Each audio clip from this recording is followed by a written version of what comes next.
Peekaboo. I'm here. Oh, I gotta change some things. Or do I? Yeah, I gotta change some things real quick.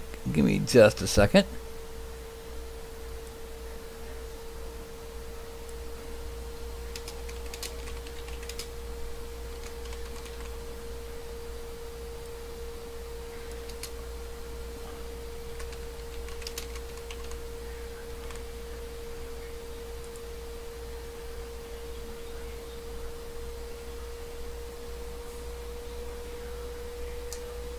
Okay, that should do it.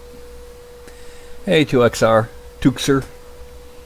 Hey, Tuxa, how's it doing, huh? Yeah, how's it doing?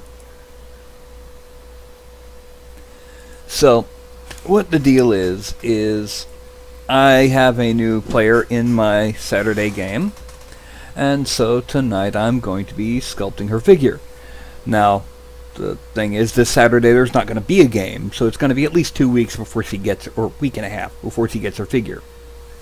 And she's playing an Elven Archer. So instead of doing my little grid, I'm just going to go ahead and just doing the Elven Archer. Now, I don't have the reference images saved, so I can't really just pull them up here. I've got them on another window in Facebook.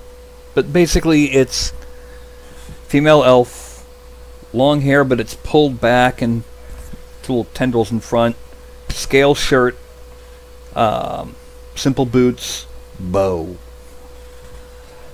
Bow bow bow bow bow bow bow bow bow bow bow bow bow bow.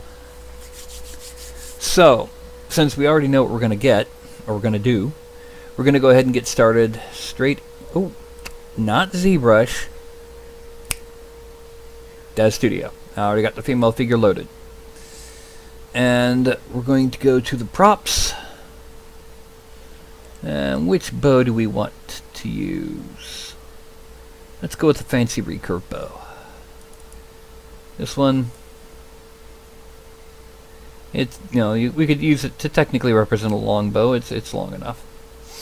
And then we got to make sure that we've altered her. And there we go. Now, as for she's not going to be wearing a full-on tunic. She's going to be wearing something more of shirt and pants. But we do need to give her the basics of the hair, which is... Oh, I got it here. I'm going to use a ponytail on the back of her head.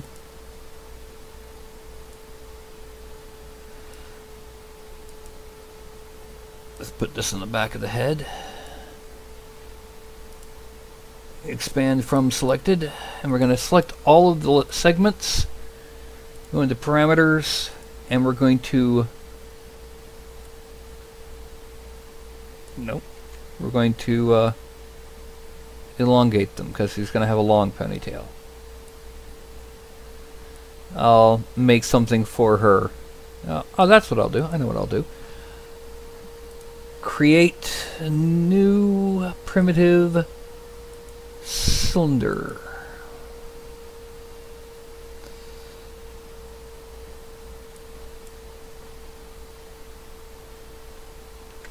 And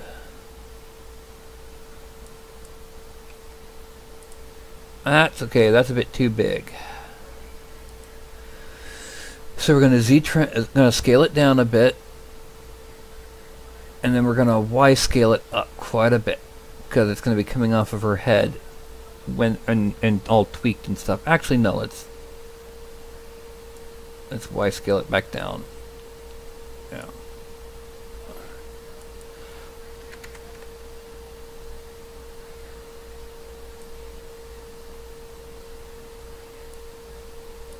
And I'm going to X translate it over and X rotate it back.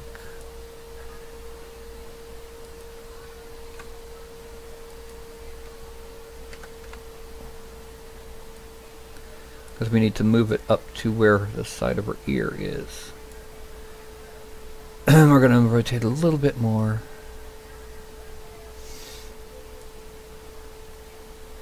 Now don't worry, this is not going to stay there like this. This is going to be turned into little tendrils coming off her hair.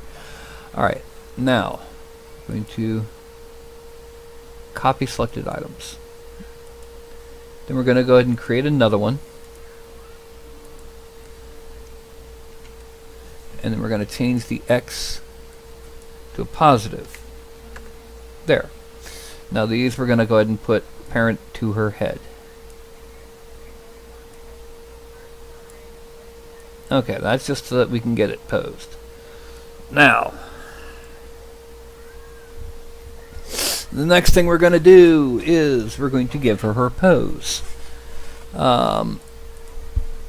Yeah, let me check to see if we got her in here today, because we need her so I can ask her questions about what kind of pose she wants. So, let's see, Facebook.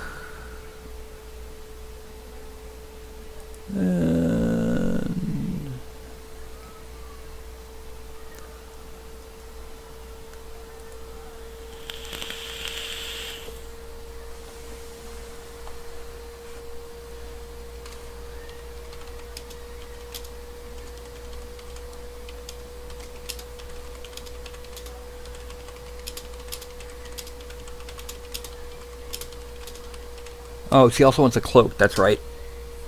But we can deal with that in a minute. My thought is have her reaching back for an arrow from the quiver on her hip. Because a back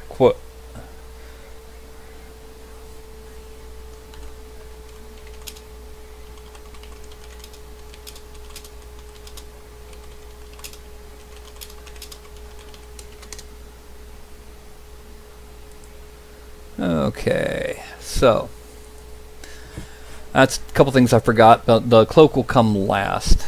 Actually, no, it can't come last. Clothing, cloak. And now we select the cloak. We're going to parent it to the chest, because we can't conform it because it's a male clothing item. And then also from the props, the hip quiver. And I'm thinking rotate it a bit because, yeah, we want her to be reaching back for an arrow. Maybe. Yeah.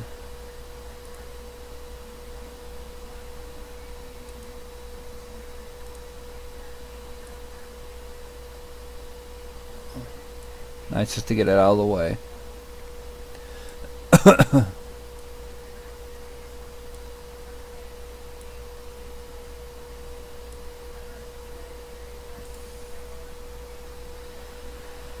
Okay, the first things is we need to make sure that the hip, alright, should be kind of cocked back to one side, so the hip will actually be cocked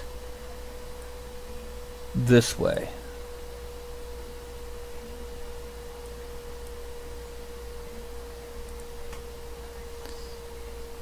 And this leg goes side to side down.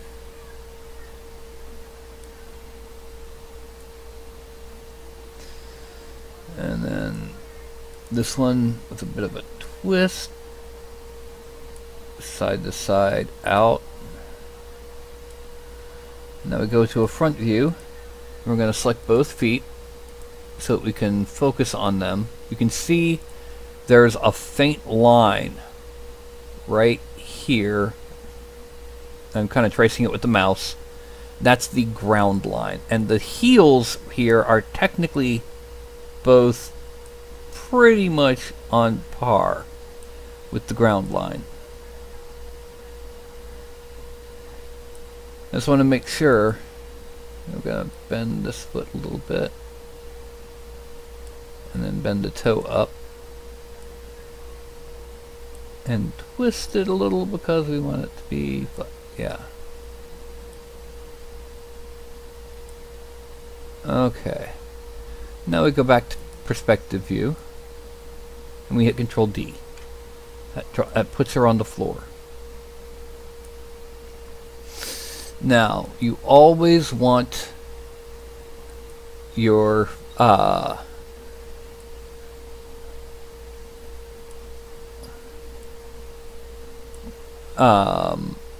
as my brain shuts down, your chest to be not in the same plane as your hips in every way. Because that gives it more life to the pose.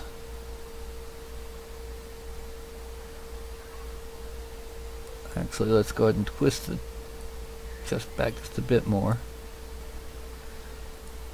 We're going to move that over. Then we're going to lift. Oh, no. Collar. Lift the collar a bit. Lift the arm a bit. And we need to be able to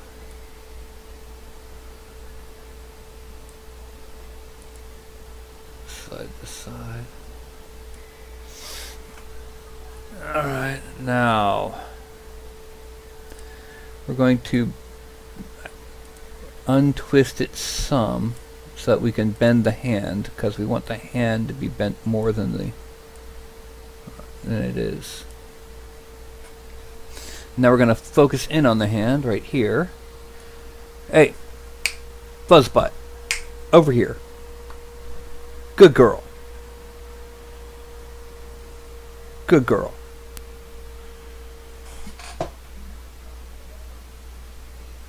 Yeah, sweetie kid, what you doing? Huh. Yeah. Little crazy girl. Alright, that's Shinju. Now her hand is obviously passing through her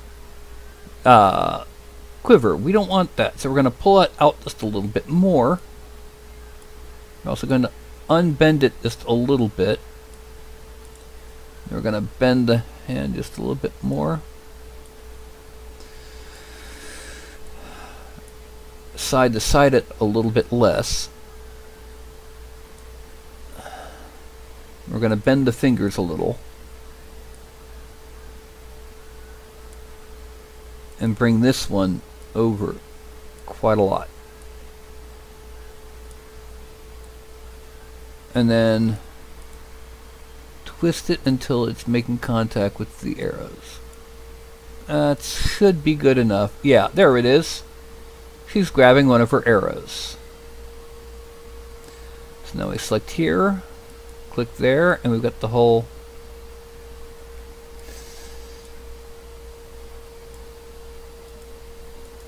We're going to lower this arm, but we're going to twist it this way so that she can bend her arm and have it be ready to go.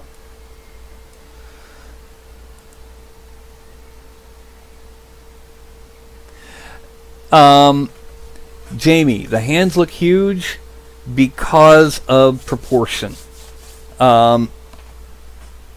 Where's a good example?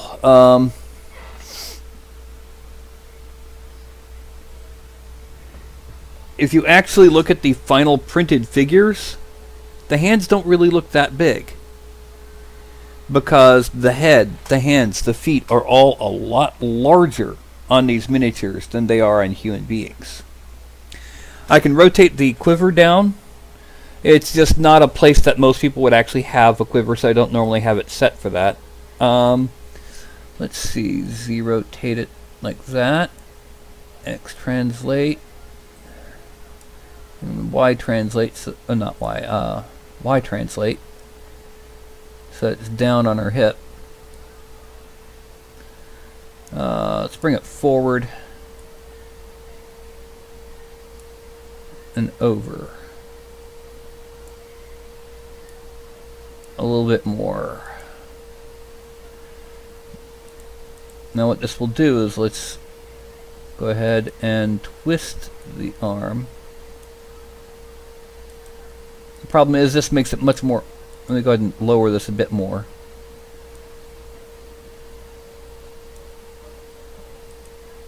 Unbend the hand.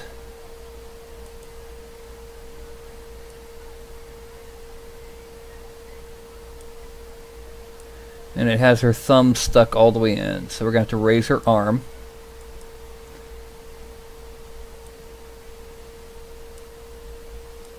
And then bend the hand a little bit more. Twist the arm a little bit more. There we go.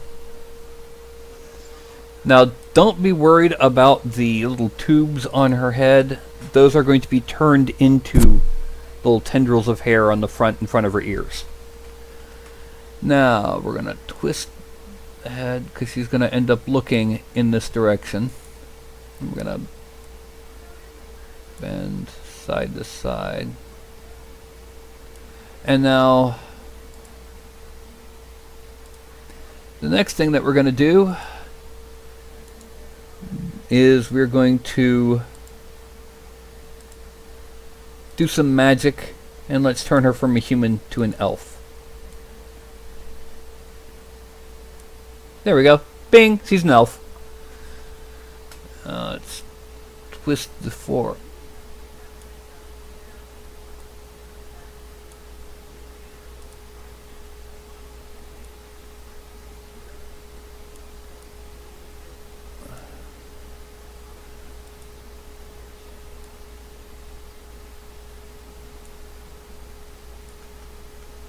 Now the next thing we're going to do is we're going to move parts of the cape.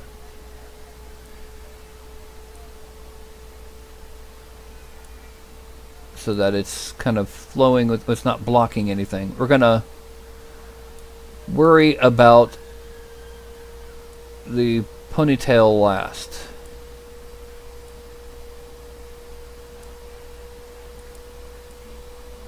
Okay. We can unbend that a bit, and then unbend that a bit. So that's,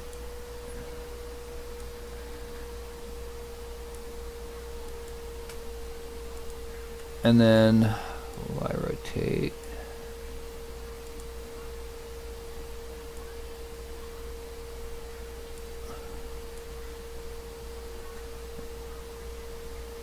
We're going to be doing a lot of tweaking when the sculpting. This is just some basic, ordinary geometry. You know, basically getting something to sculpt on. Okay, we're going to bend up just a little. Oh. Bend up a little bit more.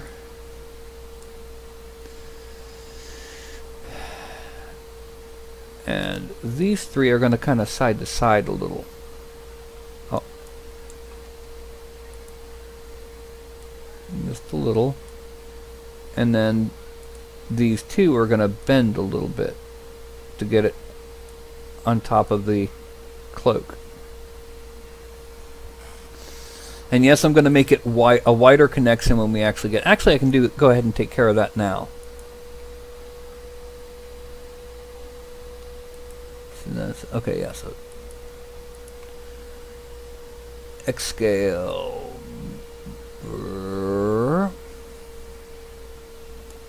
And then 3, we drop it down just a little bit until it's mostly even.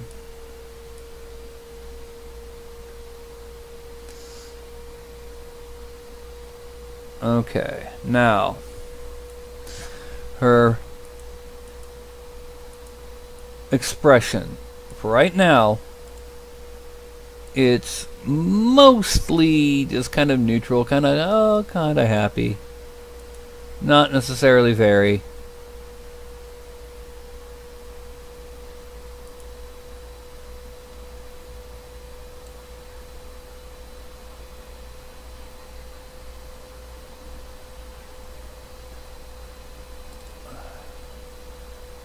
Okay.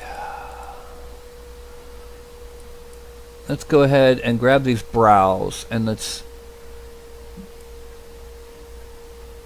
lower them a little bit, but also tilt them a bit. Symmetry, right to left. We're going to exaggerate that.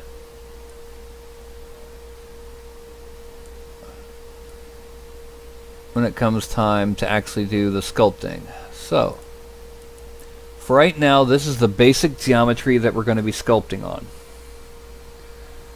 And you'll notice that she's kind of, yeah, that's not good. She's kind of leaning forward a bit too much. So let's take the waist. Let's bend her back a bit so she's a bit more upright. And I think we might, no, her hand's still picking an arrow. It's a different arrow, but it's still picking an arrow.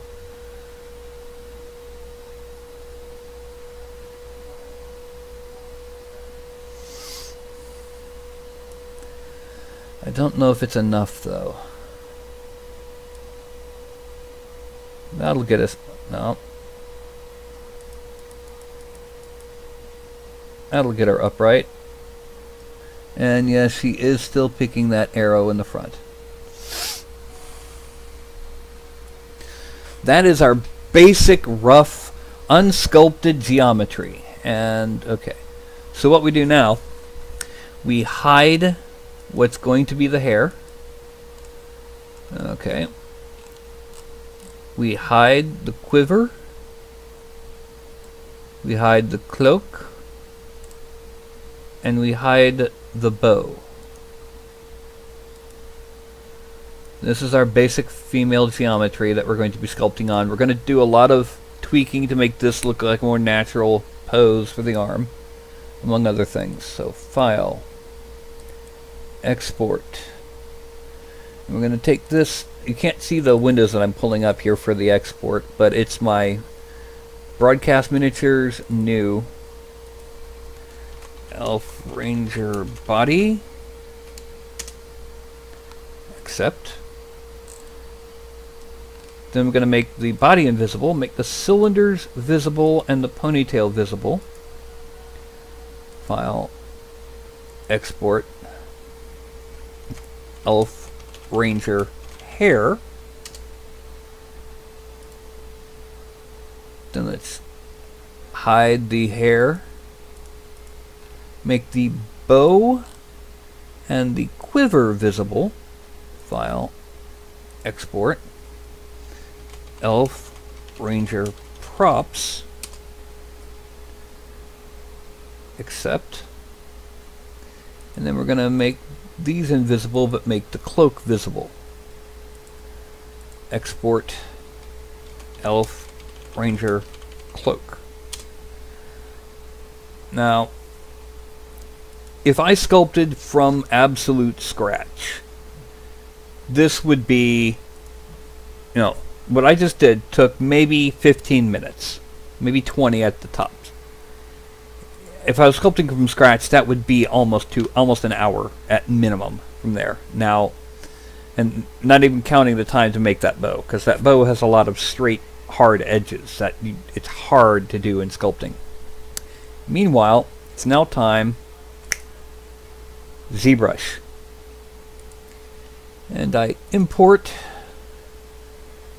from, where is it? There it is. Broadcast Miniatures new Elven Ranger body. Then I add in a new subtool, append, and that star gets replaced with the hair. And I append another star, and this one gets replaced with the props. And I append, select this one, and it gets replaced with the cloak. And now I go back up here and I hide all the others. This is going to be basically me tweaking geometry so that we don't have problems later, because right now it's low polygon. It's easy to move, easy to blend and sculpt and stuff, and I've got some cable's all kind of tangled up over here, and yeah, there we go. That should do it. This is my Wacom tablet. They don't sponsor me. I am sponsored by Anycubic, makers of the Photon, people I print my minis on now. In fact, Sunday's mini came out gorgeous. Nice Kung Fu dwarf. But I'm not sponsored by Wacom. Now what I need to do right now is I need to fix this thumb, make the mouse smaller, and just to show you what I use, I have a, I'm goofy enough, I made a Green Lantern holder for my Wacom stylus. Now, I'm making some of these appear over here. Let's turn off lazy mouse, shrink it down a little bit more. Lower intensity, move into here.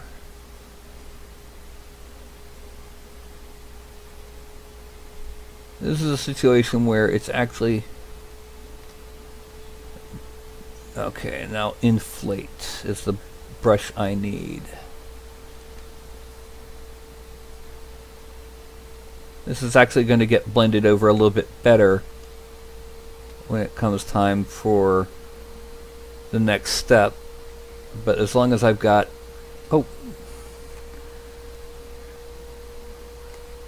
As long as I've got the basic shape down. Frame. Okay, now this shoulder.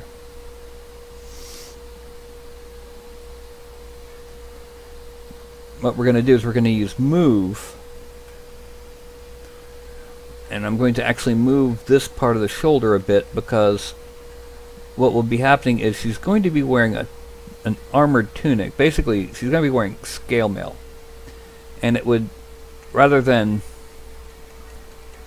have that sharp bend, the tunic itself would kind of fill in the gap between the neck and the shoulder there.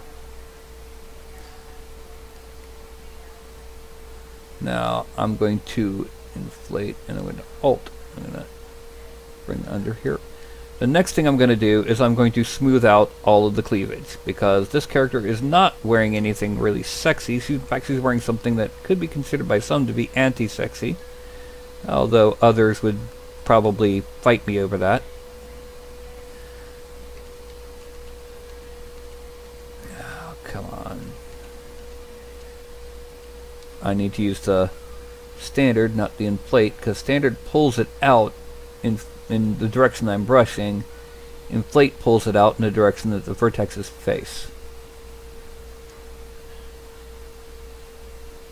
And I also need to kind of pull this out because it will hang under the breasts, not form fit them. Also, she's probably not got shaped like that, because that's not the shape that human female breasts are. We want this to look as real and as nice as possible, so let's build up some meat and then smooth it.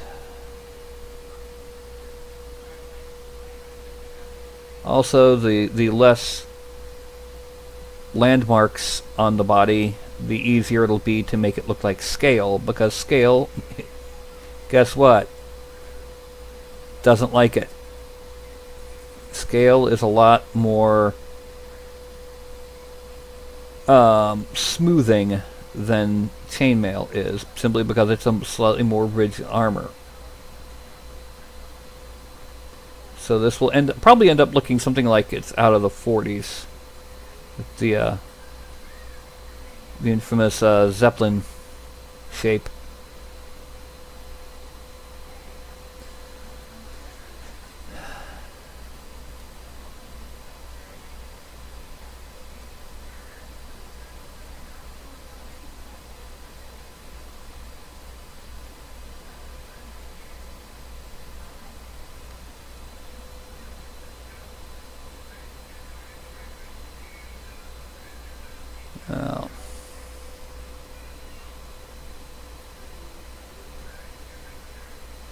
It'd also be probably a little bit more supporting than chainmail.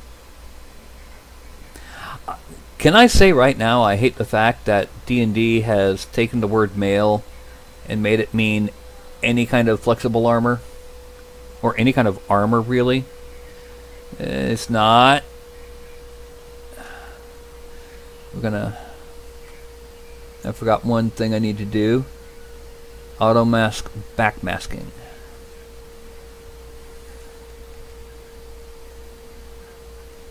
That out and smooth a little bit. Let's check this thumb. Okay, the thumb's looking good on that side. Now, as you can see, it's already got that part smoothed out. Now, another thing we're going to do is, when I made this elf morph for the female, I kind of destroyed any kind of jawline that she would have, which it doesn't look right. So I'm going to kind of pull out a little bit of jaw, just a little bit, not a lot.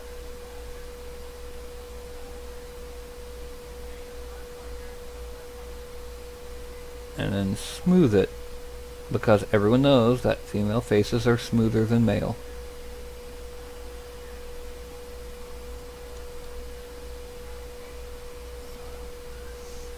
And then I need to point it just a little bit.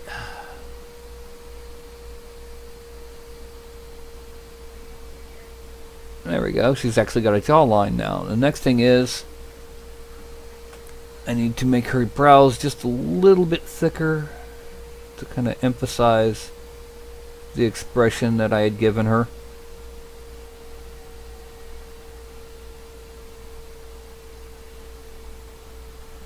And then I'm going to use move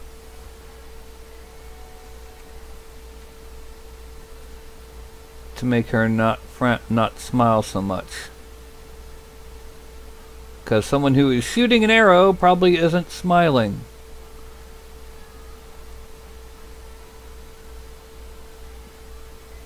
And then, because it doesn't show up on a miniature at this level, I'm going to give her a slightly larger lower lip so that it can actually be seen on the miniature.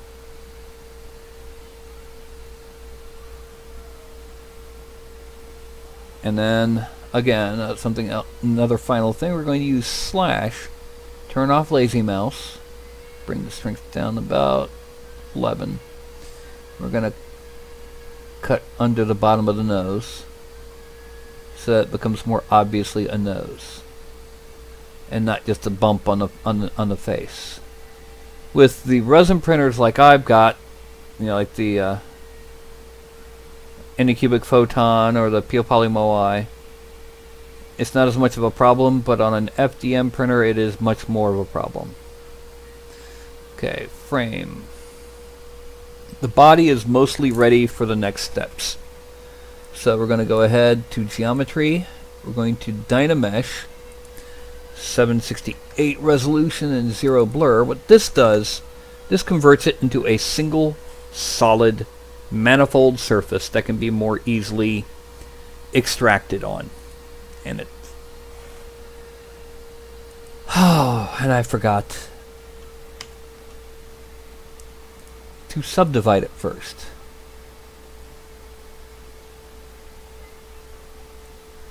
No.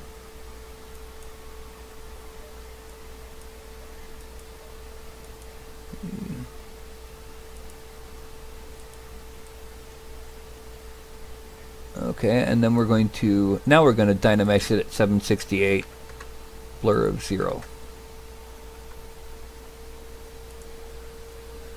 There we go, 460,000 polygons. Next up is we're going to be defining her various bits.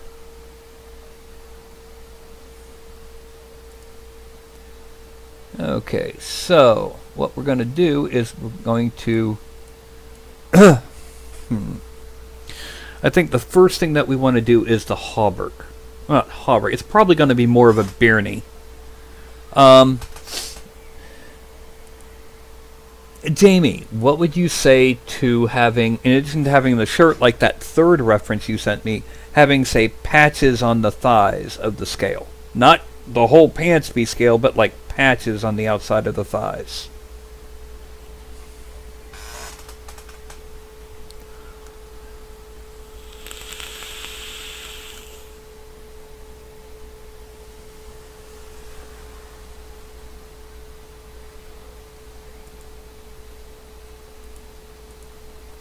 Okay.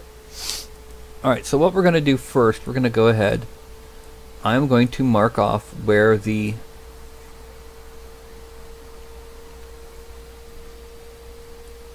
hauberk is going to be by masking it. Again, I should say it's probably a byrnie, not a hauberk. And unlike usual, I'm going to actually make this a separate piece, because instead of being a blend on the figure, because there's other pieces that are going to be underneath it.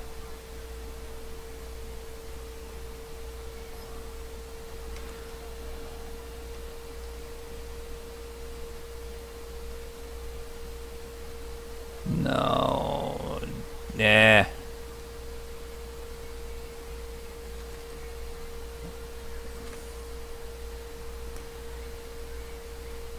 I'm going to come back in and fix that dot here in a little bit, but right now it's...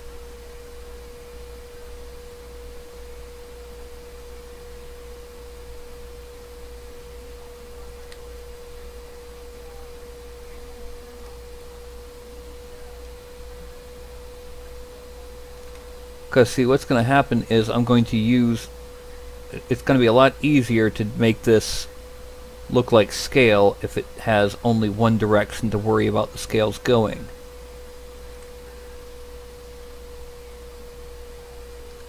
Now I'm going to make it smaller, because see, these brushes in ZBrush aren't actually just the circle you're seeing.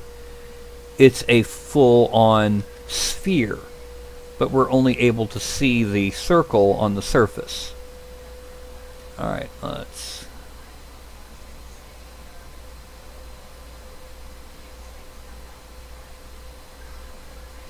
It's going to be similar to that second one you showed me, or third one rather.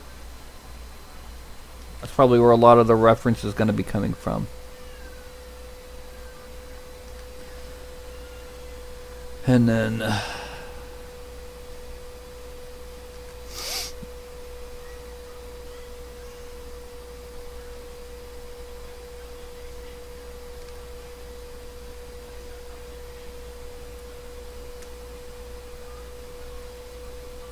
now I'm going to extract this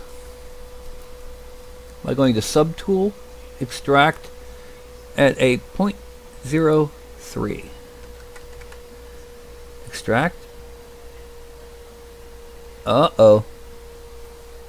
Nope. Yeah, I got some of the chin in there. So I'm going to have to erase that. We don't want her chin to be part of her shirt. Also, I'm thinking that this is a bit too much here.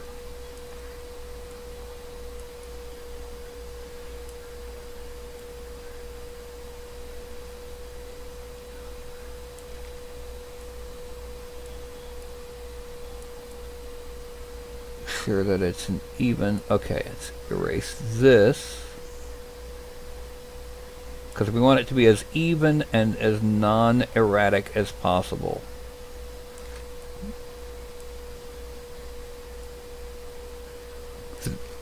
Excuse me as I have the hiccups. Alright, now we extract it. Looks a lot better. Except. Now you notice it's selected, so I deselect it. And when I hide this, her body's still selected. We don't want that. We want this to be what's going to be visible. Now the next thing that we got to do, because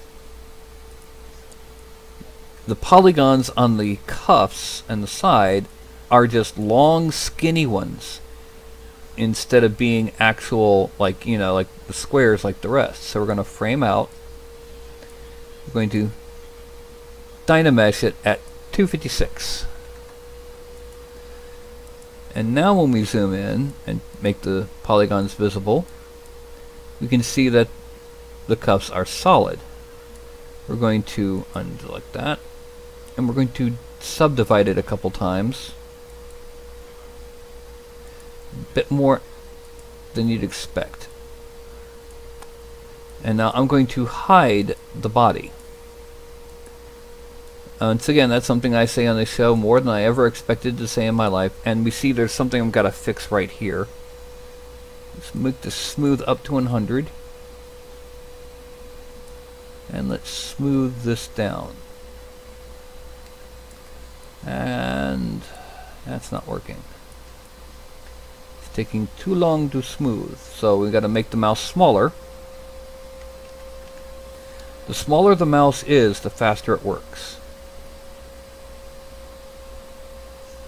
Only on the smooth brush though, because, yeah. And that's about all we can do. So we're going to grab the, we're going to grab the move brush.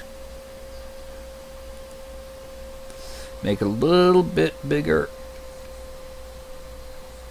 And then we're going to turn it to the side. Make sure we're on that. Nope, we missed it. And kind of pull it back in.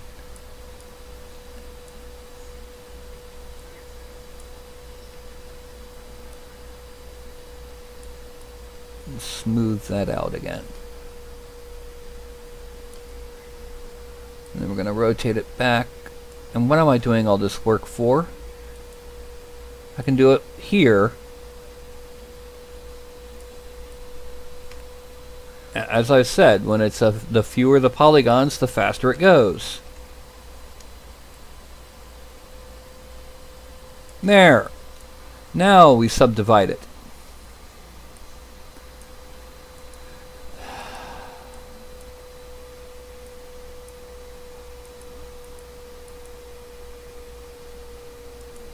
Okay, there we go. We have our basic shape. Now what I'm going to do, I'm going to go back to our slash brush, but make it additive. Make it a bit bigger. I'm going to draw lines across it that kind of pull it out and then undercut them. Then I'm going to cut them into the scales. So, for example, we're going to start it off. Well, first of all, we're going to draw them diagonally. A couple diagonal slashes. A couple deep diagonal slashes. Because what's going to happen is that's going to be the seams where the scales change direction.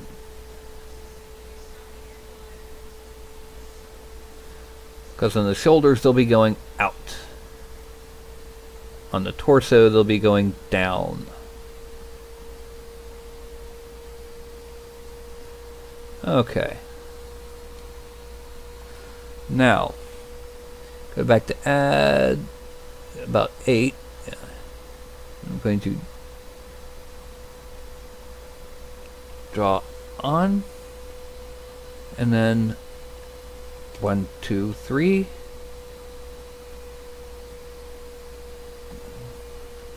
No, 3.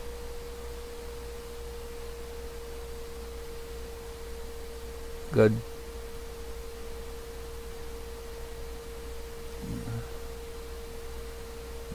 Not good enough. In fact, it's not even good enough for the add.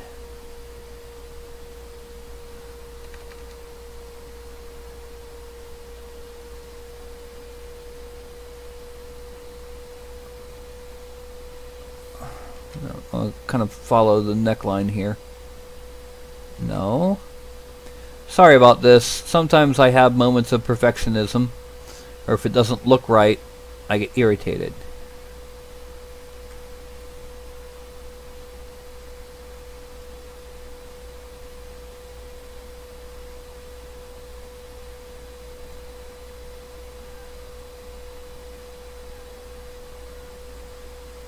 Okay, and then we're going to come from here.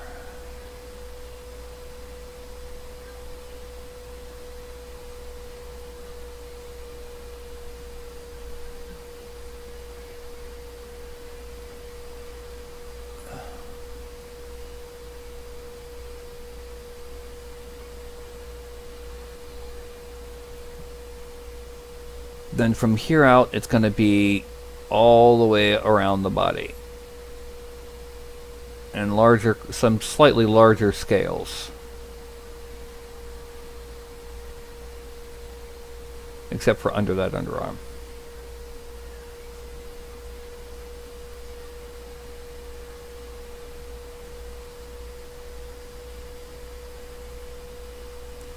And then one more kind of in the middle here.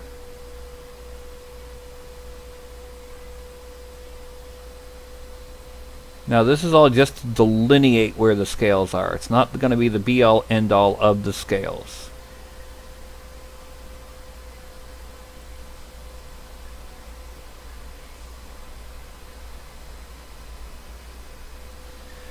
Also, we've got to go ahead and 1, 2, 3. Then we're going to come down from here. We're going to come across. And here. I'm going to shrink the mouse a little, increase the intensity a lot. And here's where it's going to get tricky because I got to follow it almost exactly under. Oh, no.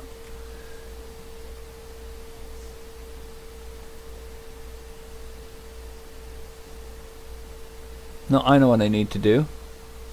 This is what Lazy Mouse was invented for.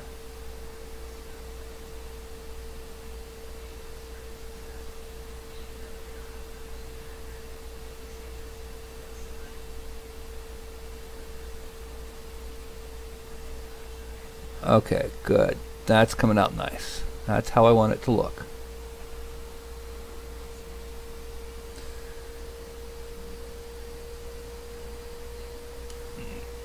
Let's increase the radius a little bit. Yeah.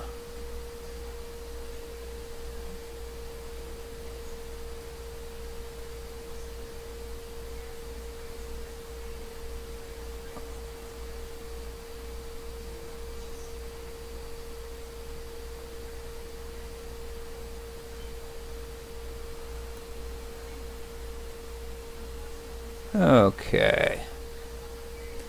And then here, underneath this part of the scale.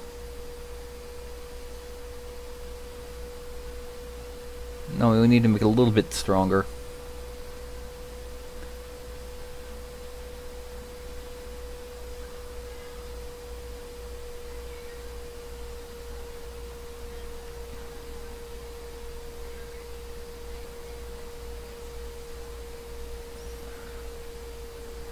Oh.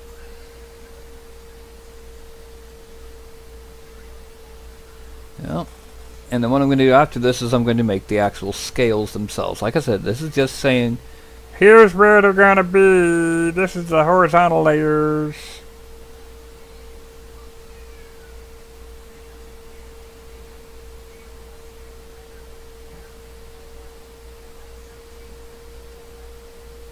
Oh.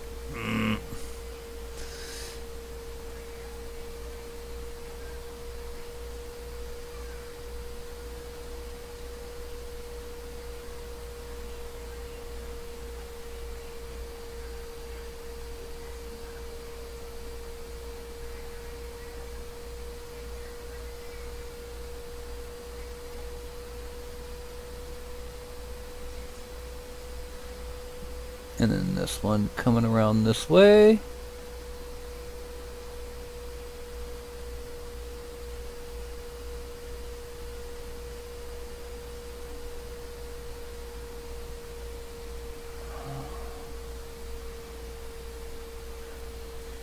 And then let's go to here and kind of draw. Oh, no.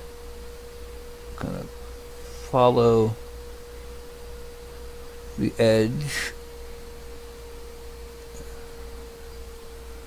What this is for is, you know, the scales overlap from top to bottom, but they rest against each other from side to side. So this is the top to bottom overlap.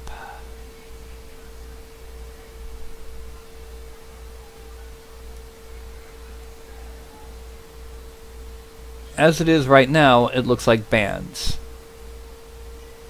I have to do the back.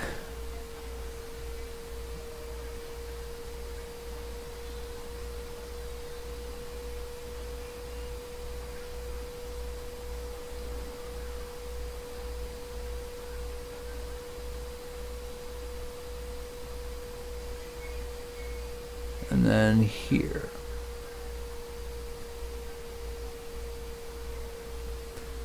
Okay. Now we need to go back to add because we need to do it for the shoulders.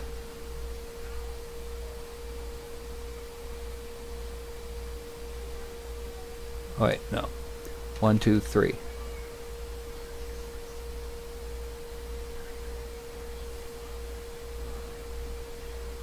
Not enough.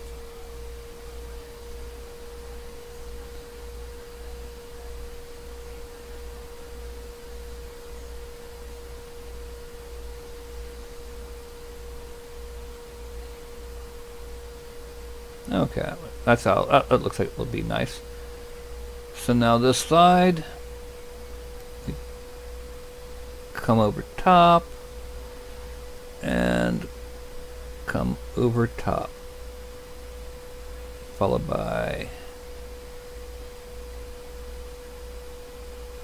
then we're going to go underneath just like we did on the front, on the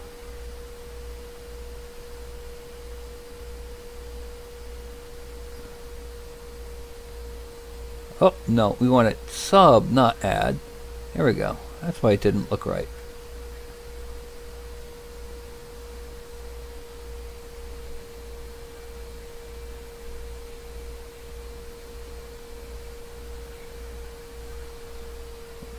Move back around here.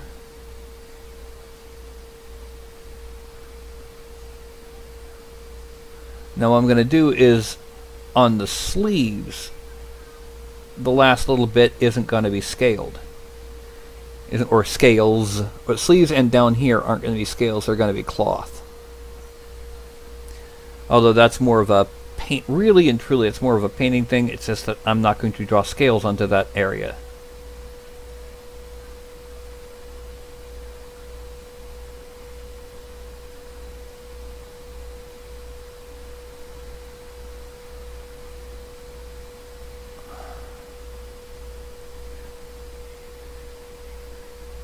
Okay. Now we have our basic bands. I'm going to turn Lazy Mouse off, turn the Z sub down quite a bit. And what I'm going to do is I'm going to start off down here at the bottom. Actually, I got to make it a little bit larger than this and a little bit stronger.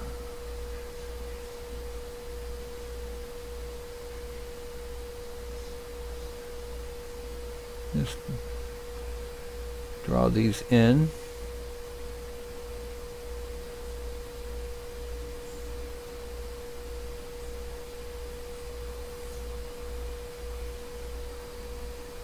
Basically, these are going to be your scales.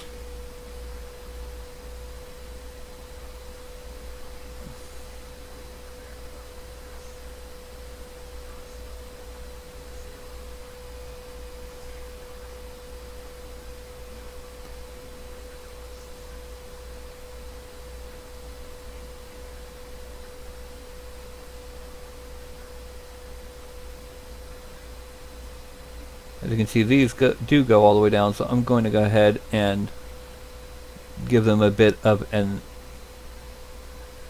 underside to the scales, because it'll blend into the body better. Body and belts and anything else that ends up underneath the hauberk. Or Bernie, sorry.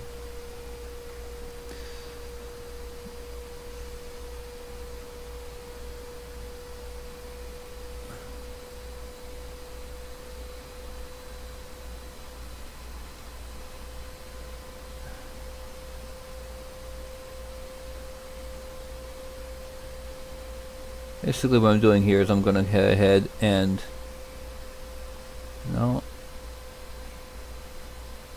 yeah.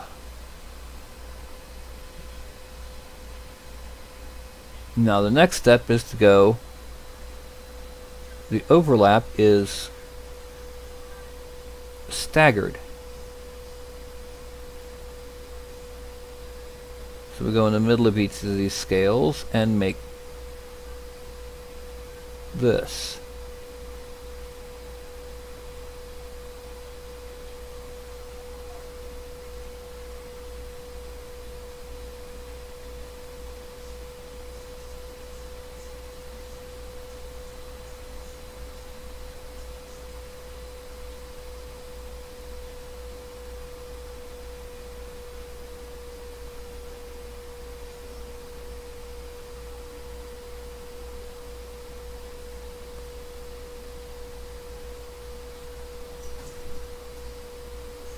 And it looks like I'm about to have an interloper of the feline variety. I wonder if I can just hope and pray that he doesn't decide to come up and incapacitate me. No, no, no, no. What are you doing, little fuzzbutt? You gotta go down. You know that when I got something in my lap, you're not supposed to be in there. Good boy. Now, it doesn't look like scales yet, because I'm not done. I have no idea what the heck that...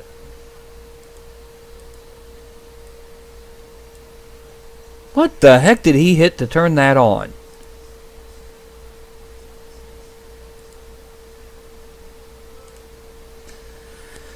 I have no idea what that is.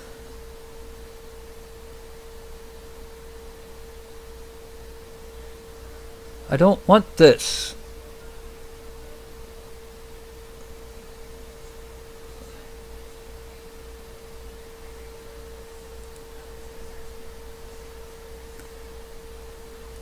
There we go. Silly cat.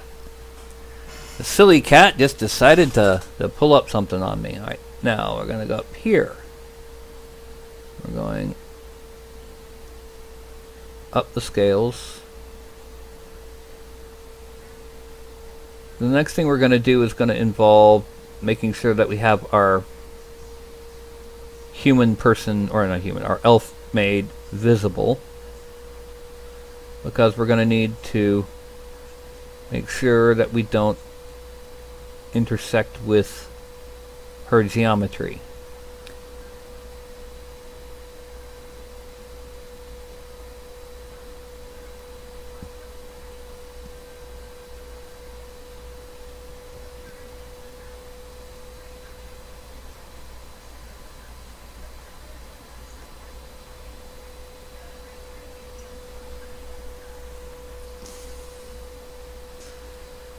And once again, we have alternating areas of overlap,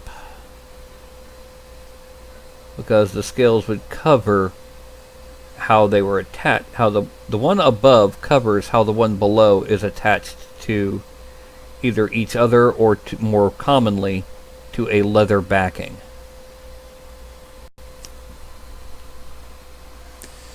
Pardon me while I get a little bit of soda. It's already starting to look more like scales, but we're nowhere near done.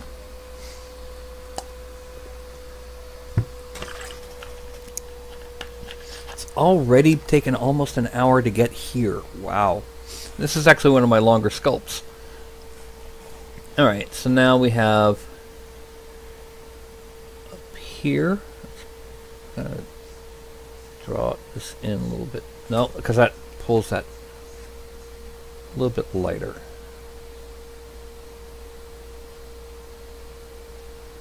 Okay, then up, up, up,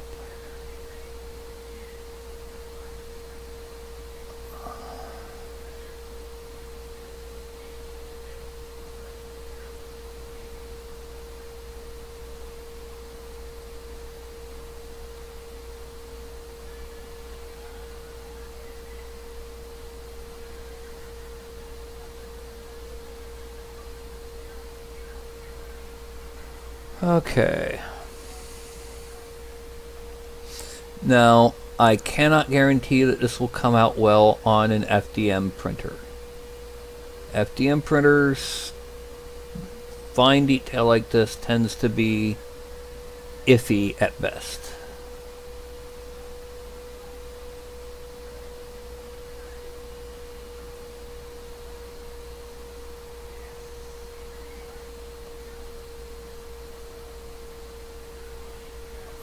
Okay, and then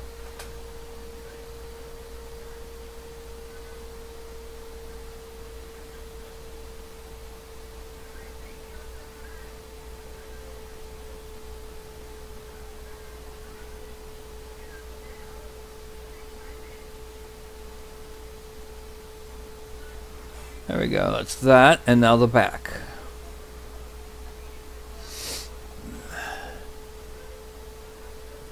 You'll notice the back doesn't have as much surface area. More appropriately, it's a lot more, it's not as curved as the front, and that's kind of pretty obvious.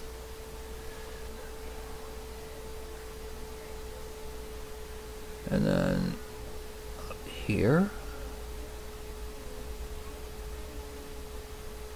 This, by the way, is not how I would do scales on an actual reptile, because reptile scales really don't look like this.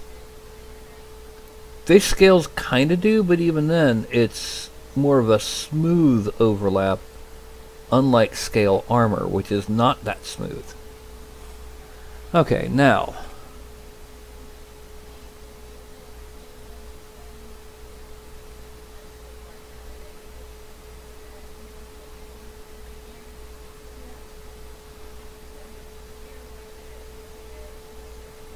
there's other ways to do scales for for actual living things.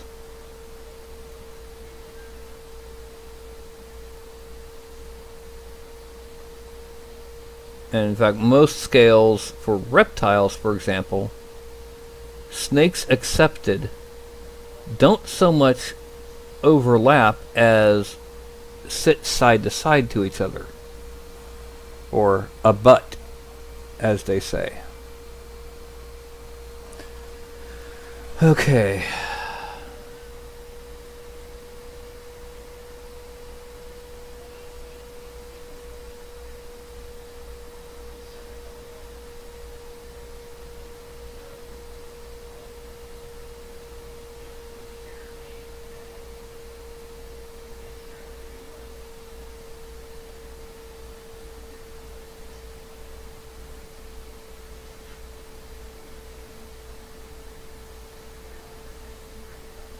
Okay.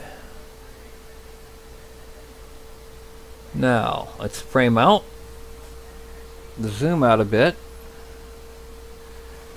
and then we're going to make the person visible. Okay. That's just to make sure we got it. I don't need to worry. Okay. Now I'm going to grab Move Topological.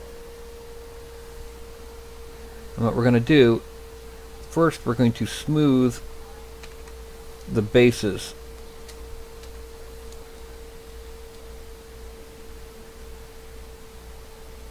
Of each of these. Actually, no, I know what we need to do. Standard. Sub. We need to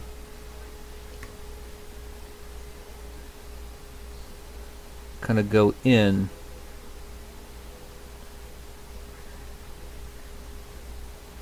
near the base of each of these scales.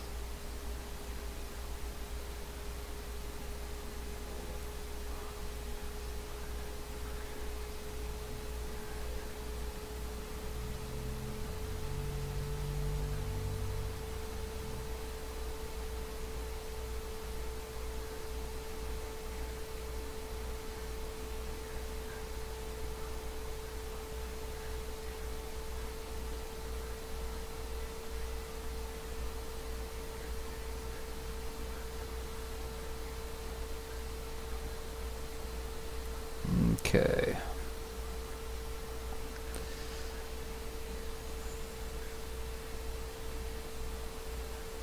Draw that in a little bit.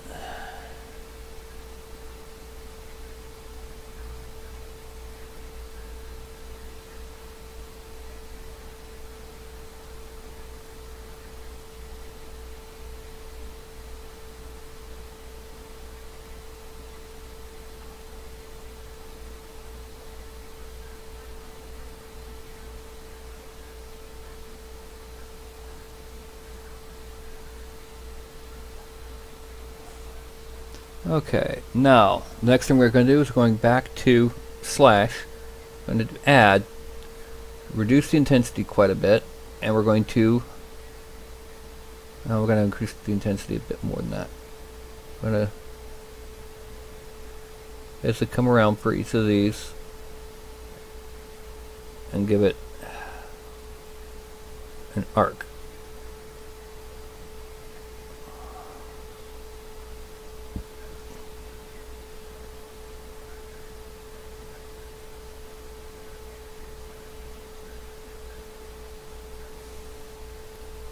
No, it's not looking good.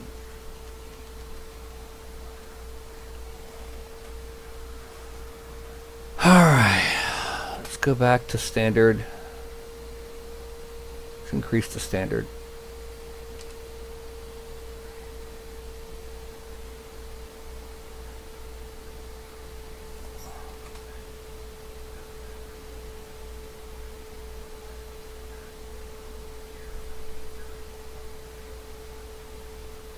There we go.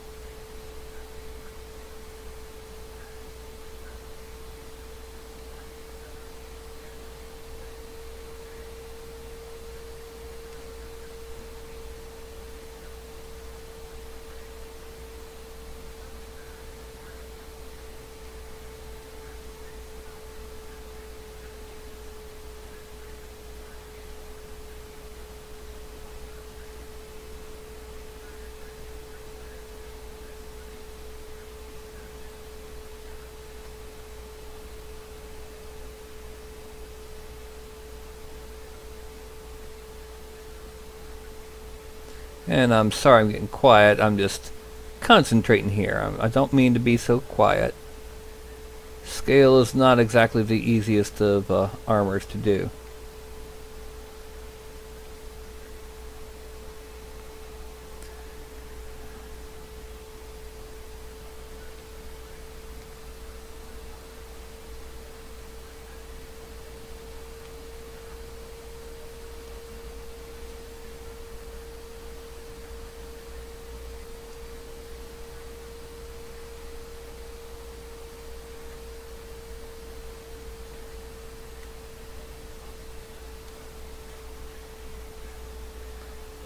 Okay.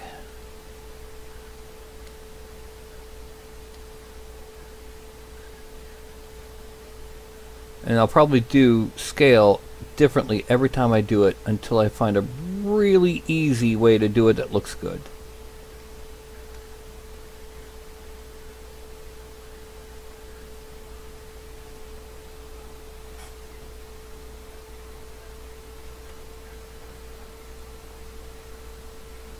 Okay, it's looking decent.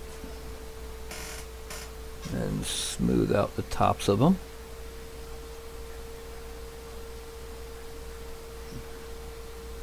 Okay.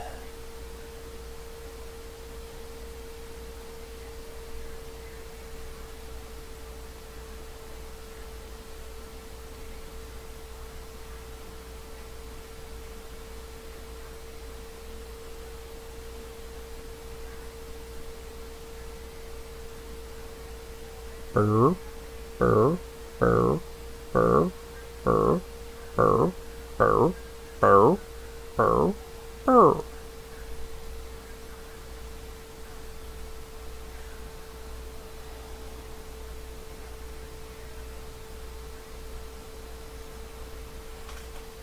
Beer, beer, beer, beer, beer.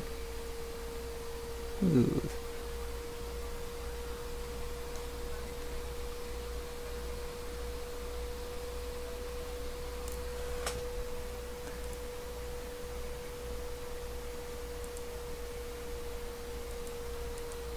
Okay. That's okay. It's not a bad thing that it's taking longer than most. It just means that it's a bit more detailed. Now, I'm going to grab the Move Topological brush and we're going to make it very large. because what we're going to do is we're going to open up the bottom end of it, pull it out quite a bit, because we need to make sure that we can fit what will be our belt underneath it. The belt will be going around the back and vanishing underneath the front. Okay. I'm thinking instead of scales, how about some padding on the outer thighs? Because this, if I have to do more scales like this, I'd be going. Okay, so we hide this, and we're going to make the mouse much smaller.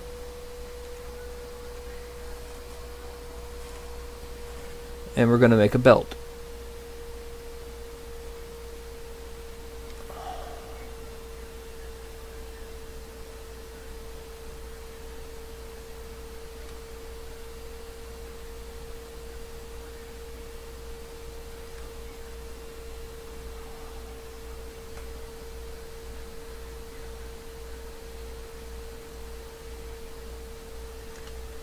And there we go. We're going to extract this at 0.02.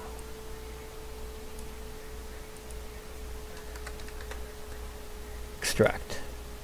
Accept. Draw. Draw to remove that. And sure enough, it fits over the belt, thankfully. Now, we're going back to the belt. We're going to dynamesh at 128. Because it doesn't really need any more than that. Now,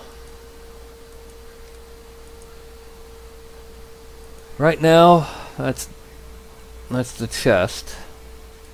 Let's put the props up just so I can see where the... Okay. We're going to make 2 more belts, but they're going to be based on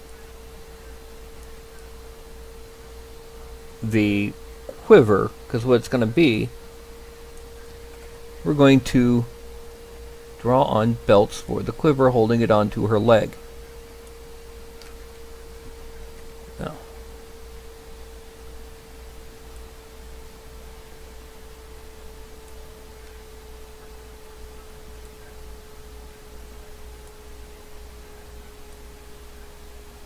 there we go.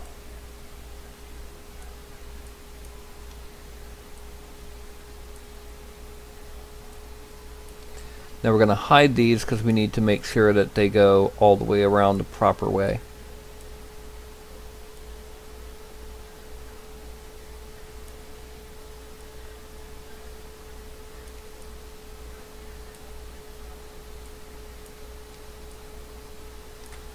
And we're going to have to check, make sure, nope, there's no inner leg done. We're going to extract these out as 0.02.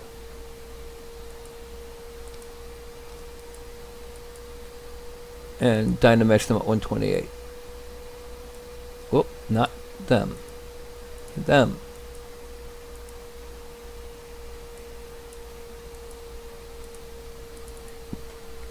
And just to see, yes, they connect nicely there. I'm gonna have to tweak that. So make this big and kind of move it down. Nope.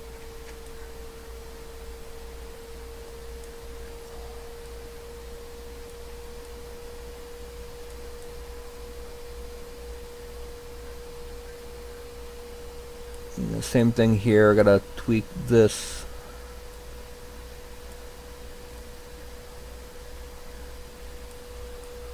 Okay.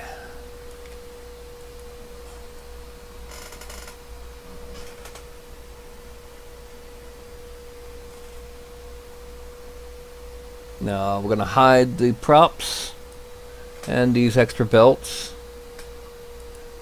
And I'm gonna make a patch on the thigh of padding on this thigh. What I'm going to do is I'm just going to actually sit here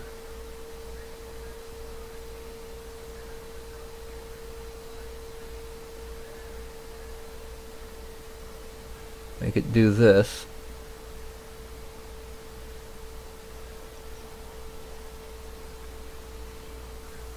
That's too deep.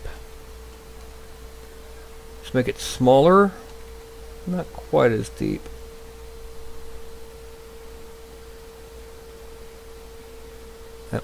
We want kind of straight, so let's turn the laser mouse back on.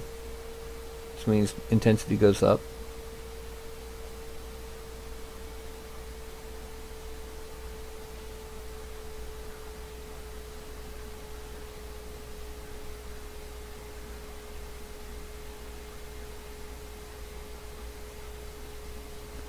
Now I'm going to go back to inflate. I'm going to increase it quite a bit because I'm going to turn lazy mouse on.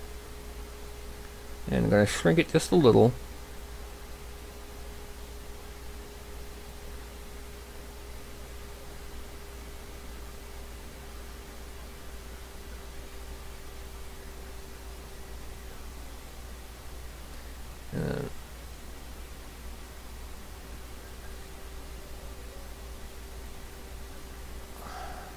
There we go.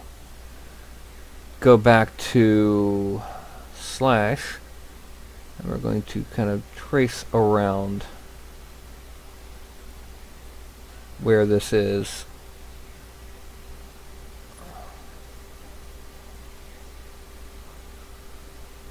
Because this is like an extra pad on top of the thigh.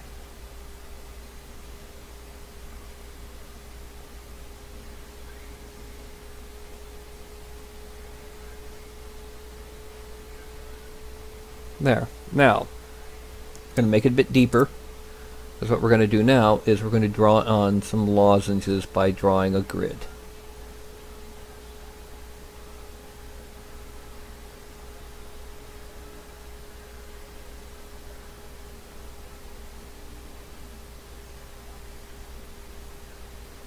That one didn't go well.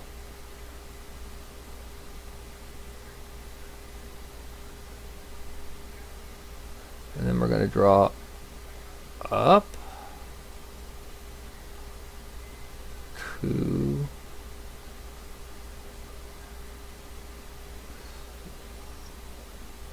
make it look like it's quilted rather than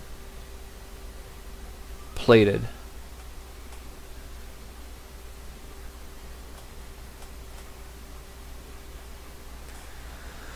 And the next thing we're going to do, we have boots and bracers. Boots are going to be kind of easy because she wants just basic boots. And I'm going to draw that. Come down. Draw this. I'm going to extract them at 0.03.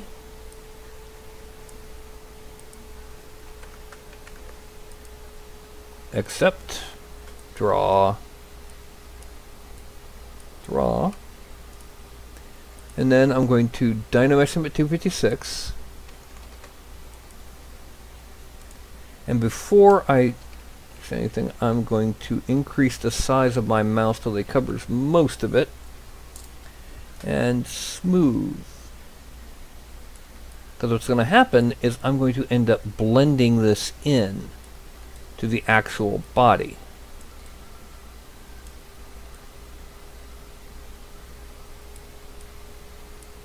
So that way I don't make them feet too thick.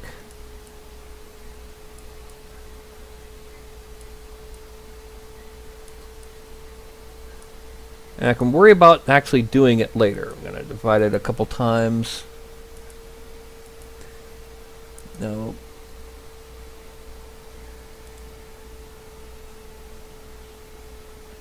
Okay. Next thing that we're going to do, we're going to go ahead. The bracers are next. Alright, I have to ask. Well, first let me move in up here onto where the upper arm is. Shrink the mouse. And I just smooth this out. Because Human skin is a bit more flexible than that at this, and this isn't really that distinctive an angle. Let me check on the thumb over here, by the way. Let me shrink it down. Yeah, see, that heals over nicely on the new CO. I gotta ask, the bracers, any particular preference on how they look?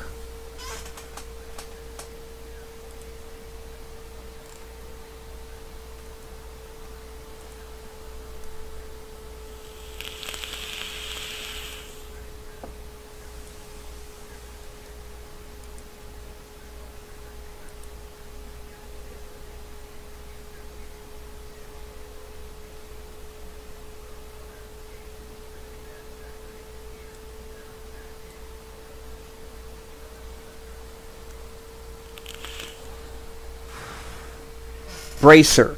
That's the forearm piece. The leather bracer, like an archer would normally have one that either covers the entire arm or is just on the inside of the left arm with straps on the back, so that if he lets go of the string and it pops his arm, it doesn't leave a welt or anything like that. Let me see if I can pull up a good example of a bracer. Well, let's go ahead. Hey, Shinji, what are you up to? Besides being a little sweetheart. Yeah. Let me see what happens if I... Okay, so just an archer's bracer. I don't need to worry about making it then. Okay. Let's go ahead, zoom in. And there's two things we do for this. First, on the inside of the arm, we're going to sketch out where the bracer is.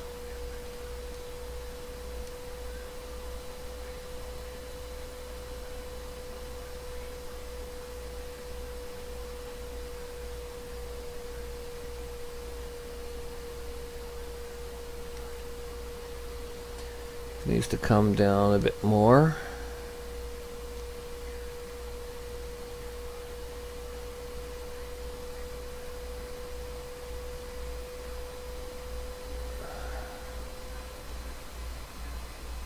This is going to be extracted at 0.03. And then we're going to hide it. Back on here, we're going to now, let's get it to where it's nice, perfect, straight forearm. We're going to, no, we want to get it like that, yeah. We're going to select here and then deselect here. We're going to extract this at 0.02. And the reason for this is, bam, bracer with straps. We're going to merge down.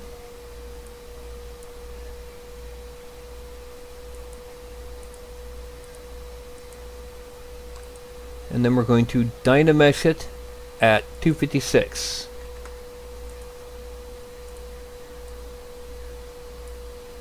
Divide it a couple times, and then I'm going to just make sure to give a little bit of slash, which means turn off lazy mouse, bringing this down to about 16. A little bit of slash around here just to emphasize the difference between them. That there is in fact a seam there. Do the same thing down here.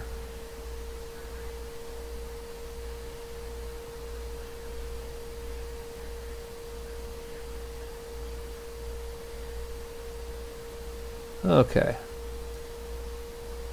Then we have our bracer.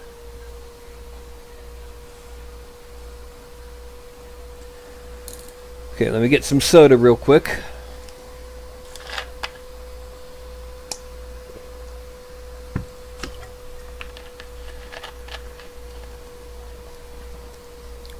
I'm thinking what we really need to do next is the wrinkles on the trousers, because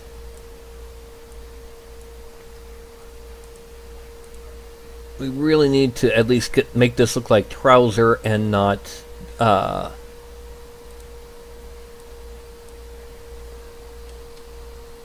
bare skin. So we gotta add some wrinkles on it. So first thing that comes up is wrinkles from the pressure of...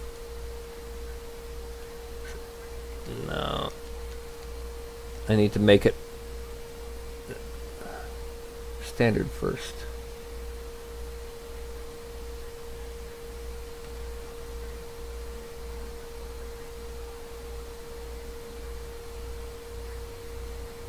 And then I smooth out the ends of it, because wrinkles fade away. And something similar up here.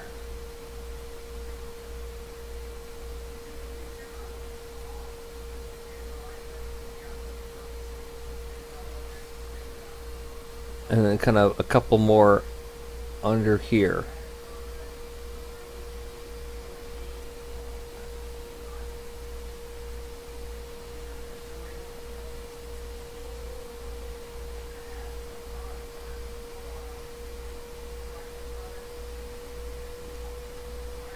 Not going to be one. Now I switch back to slash. I'm going to add a couple. Oh, no, I need to make it bigger. Add a couple zigzags across the back there. Then it's on the underside, on the under third or so of this. Under third of this one. And under third of this one. The reason for these under thirds is gravity. I'm then going to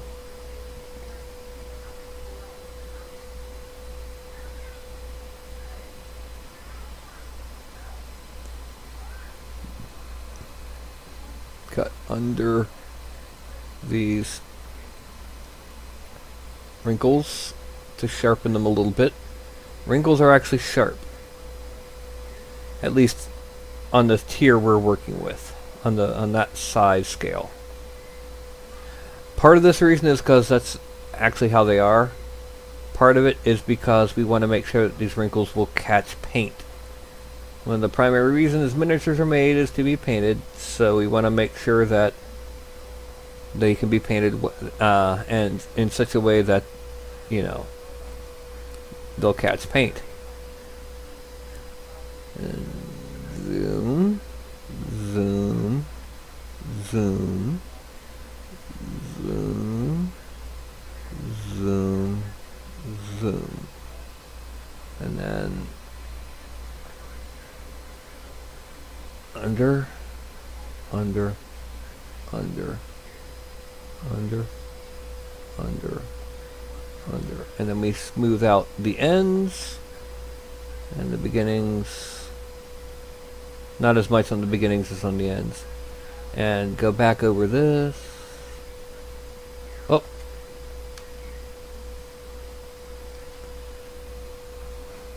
and then smooth over the rest until it looks halfway proper.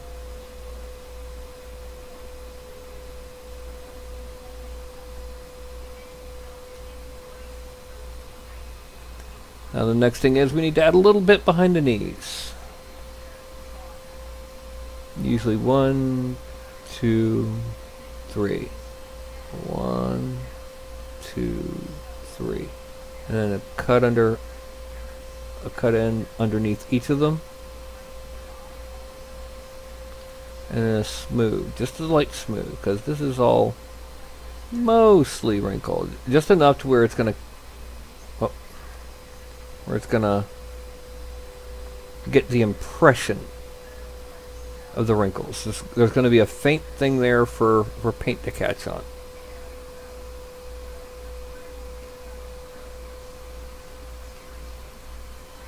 Okay. For the most part, do you want a symbol on your bracer?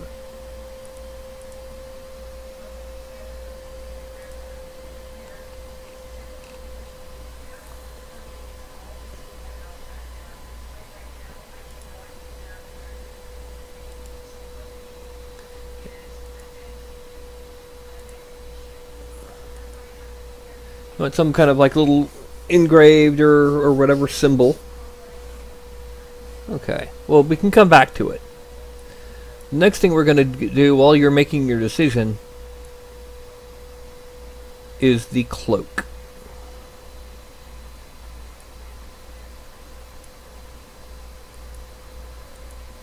First things first is we need to move bits of it to better fit where it is. So we're going to make a very large brush. We're going to move it up to the back of the shoulder here. And we're going to pull this down a bit. We're going to shrink it, mouse, move this back in the center. In case you don't know, I haven't been here before, ZBrush moves the center of rotation to wherever you last used the brush. Which means that right now, it's right here. So when I rotate, it's going to rotate around that point. Now the next thing is I'm going to grab this whole thing here. Make sure that bow is not... There we go. And we're going to move out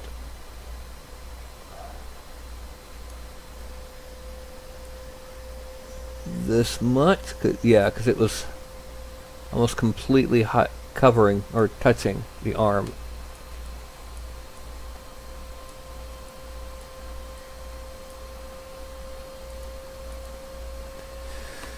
And this is what we got so far. The cloak can pretty much stay as it is, except for it needs to be subdivided a little bit. So, geometry, we're going to divide it until the active points are around there. Yeah. Nice, so it's nice and smooth.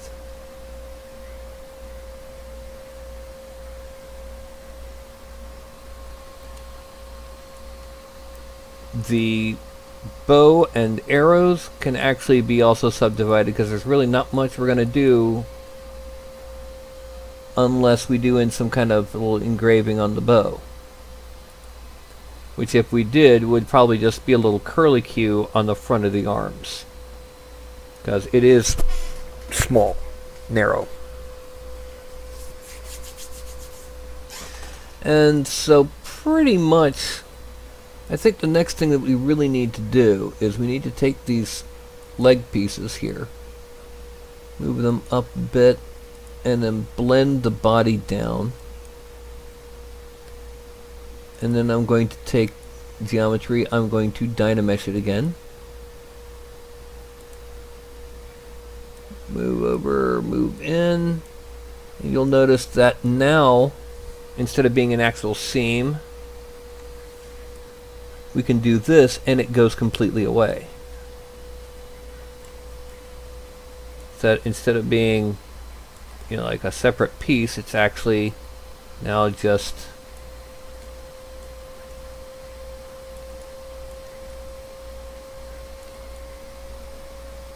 boots.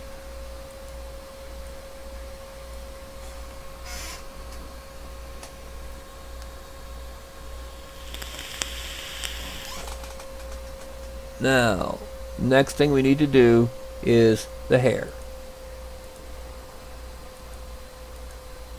And one of the first things that we're going to do is we're going to divide it once, and then I'm going to smooth the ends of it.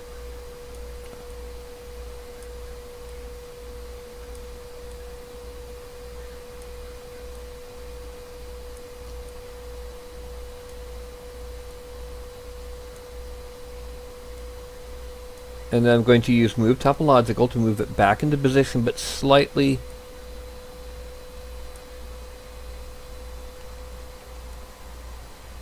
back up to here, back up to here, and then I'm going to move them in general. So for example, this one is going to come back this way. And so will this one, but it'll come up a bit because it's going to come out because it's where it's resting.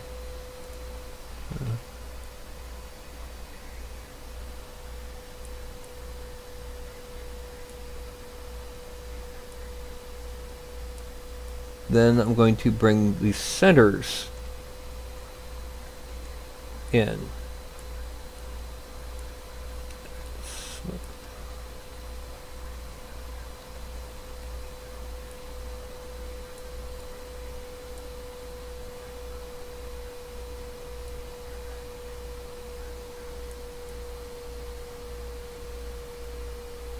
And the same thing here.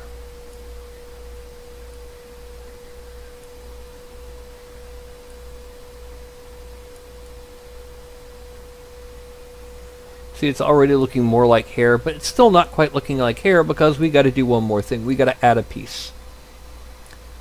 So what we're going to do is we're going to move this back up to there, so it's directly under the body. Now we're going to make an extra bit of hair from the top of the head, the same way we made the clothing. So we're going to spear back.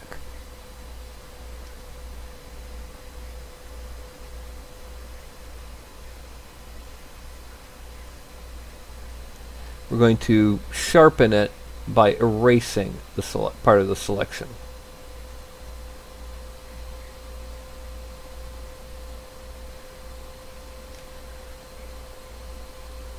Let's go ahead and do this.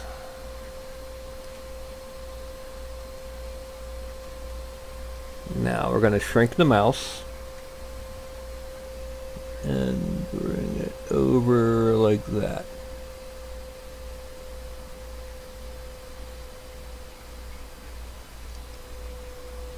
Okay, bring this up like that.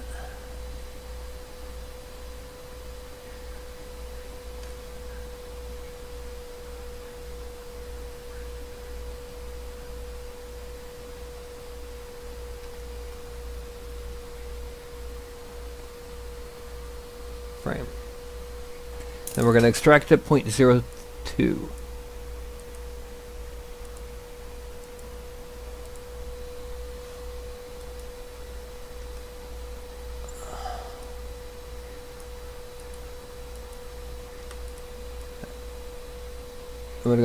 As you can see, it's already blending in nicely with the existing hair. But the next thing we got to do is we got to merge it down.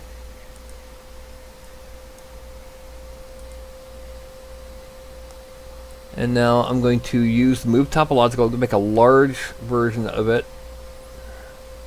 I'm going to drag it up over there, but I'm also going to drag the bottom kind of down near the cloak. Because the less stuff that kind of sticks out, the better. Now I need to Dynamesh it. And I need to Dynamesh it at 128. And before I do anything, shrink the mouse. And I'm going to shrink it much more. Smooth. No.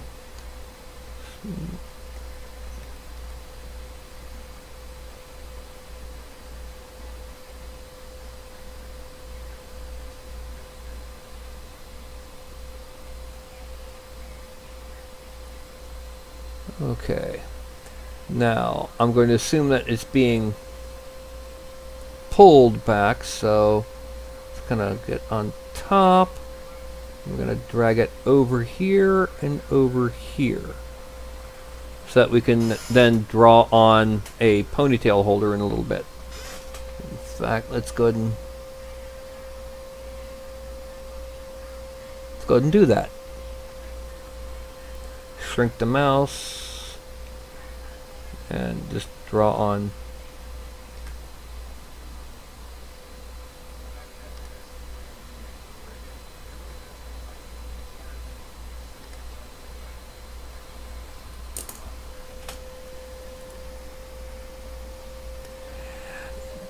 she won't look like a male when it's all done. Let's put it this way. It's a thing about proportion and scale at size. Now, I'm going to extract this, accept, geometry, Dynamesh, divide, and that's her ponytail holder.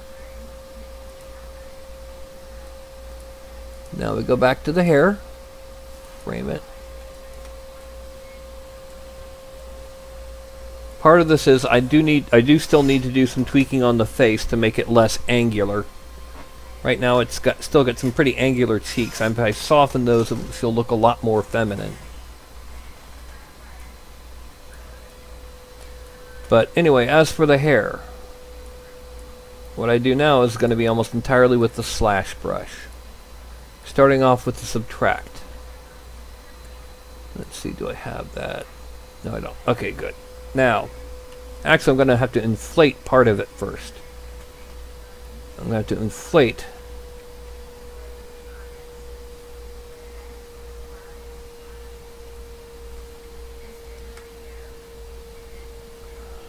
oh, I got to turn off the lazy mouse. Bring it down quite a bit.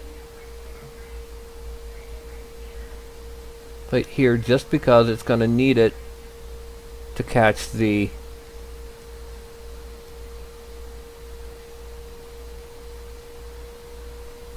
marks that's going to have.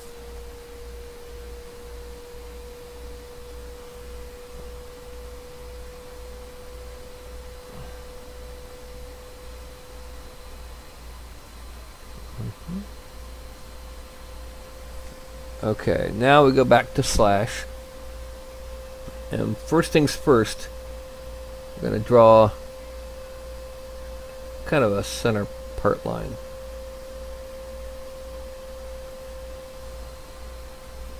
Now we need a larger, smaller.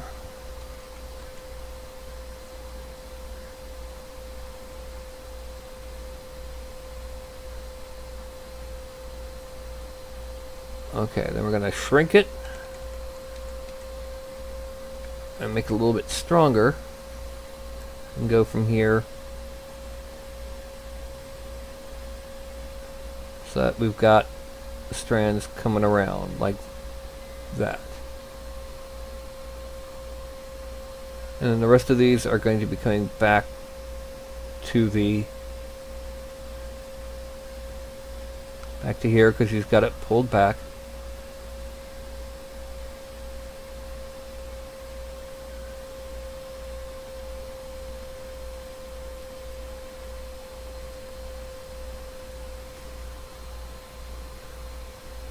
And there's going to be some slight grooving just to make it look more fibrous than not just a single solid tube.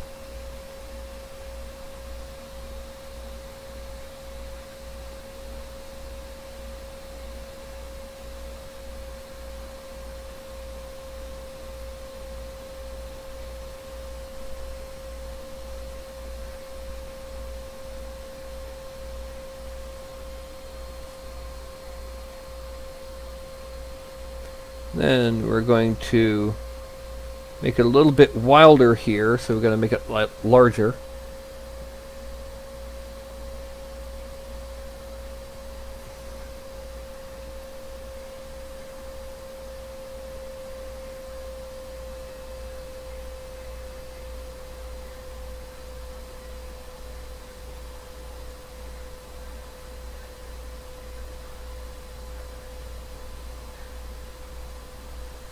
And the next thing we're going to do is we're going to add. Shrink this down a bit. We're going to basically draw sharp edges on these so that they'll be easier for paint.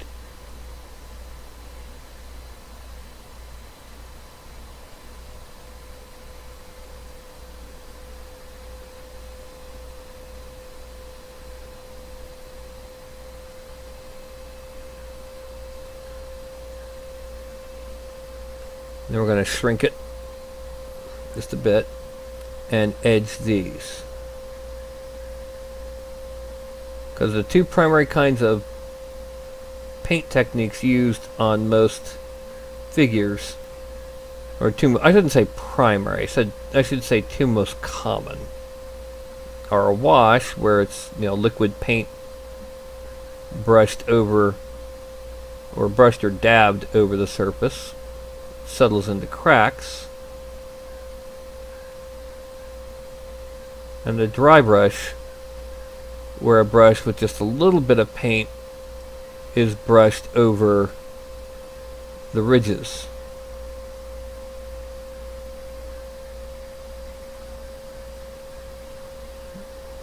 I shouldn't say they're the primary, I should say they're the most common. Okay.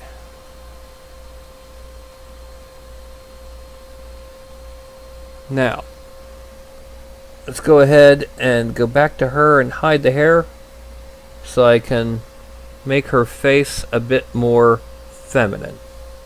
So for that, I'm going to need the standard brush turned down quite a bit. And I need to go ahead and fill out these cheeks.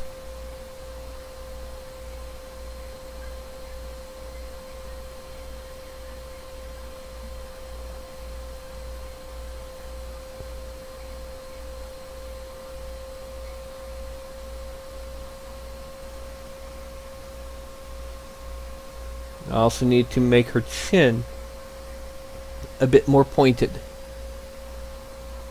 Again, not a human thing, but an elven thing, and for some reason it looks better for female elves to have a more pointed chin. And this bit of smoothing.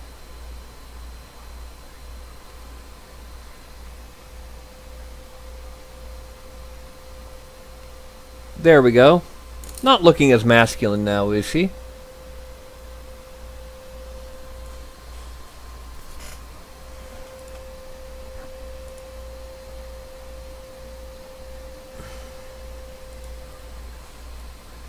Okay. For the most part, we're done. I just think I want to add in some little curlicues on the front of the bow, just because she is an elf. And, you know, all that fancy stuff. So I'm going to use a layer brush.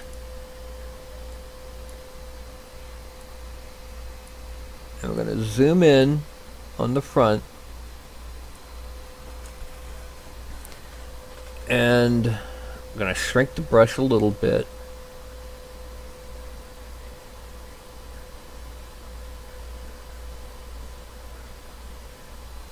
Was that? Okay, that's a little... You can make the radius a little bit higher, make it just a small bit.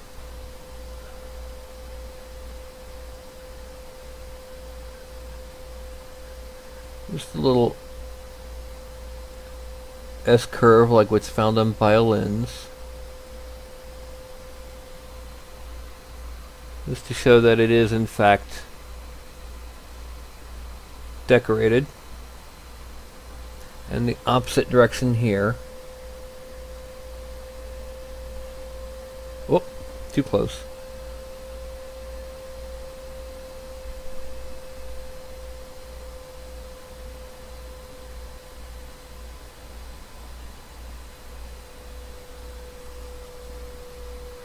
Frame. There we go. And now the last thing is, well, two things left. First, do you have an idea on if you want or don't want a symbol on your bracer?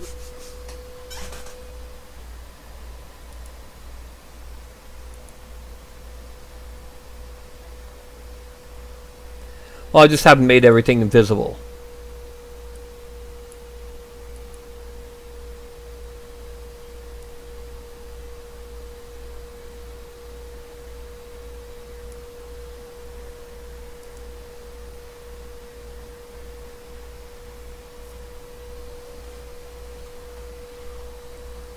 Okay, let's quilt that bracer.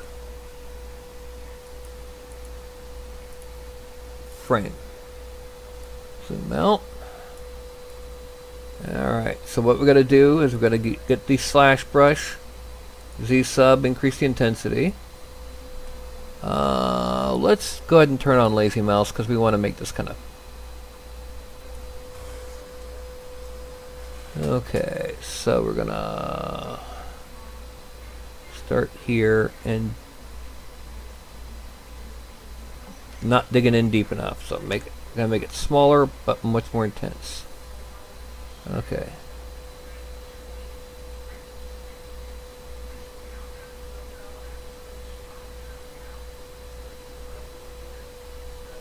No, it's not. Look, that's not matching the... Okay, here we go. Let's do it this way.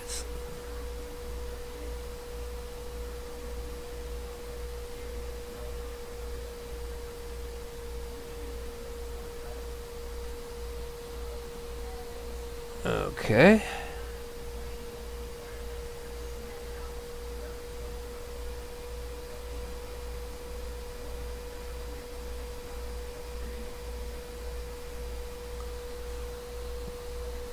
And then we're going to draw diagonally across it.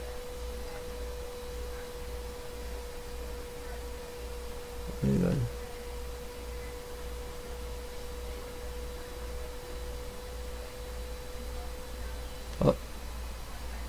We want it to be rather obviously done and not...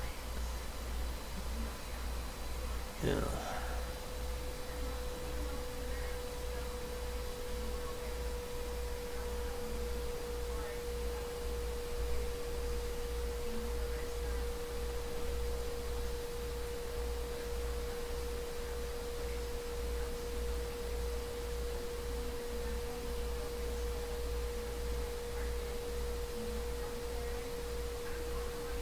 There. There we go.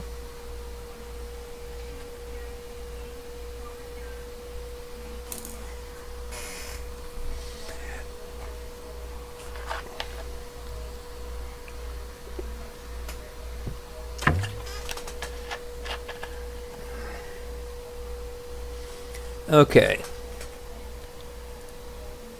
So is that looking nice? For those who can't see, I am talking to the... for those who can't see, I am talking to the person whose character this is in Facebook. Okay, now I'm going back to my big screen again for a moment. Simply for the sake of...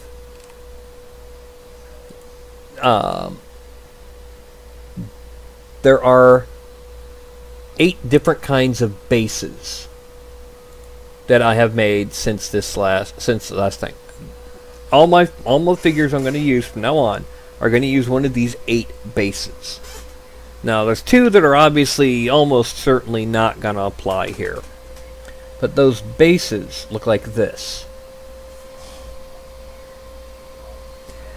The bottom row, the front row, from the left to the right, that's rocky wood planks, and yes, they have nails in them, grassy and tech panels. And then this row from left to right, that's diamond plate, cobblestone, fancy tiles, and flat. Do you have any idea which of those bases you want on your figure? Or do you want me to bring the picture back up?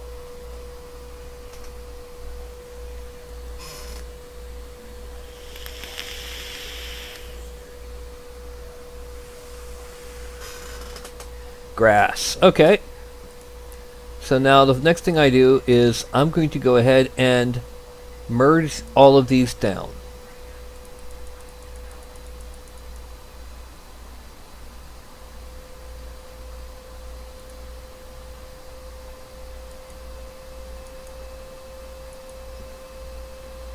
Okay. Now we're going to append a subtool. And I'm going to import the grassy base.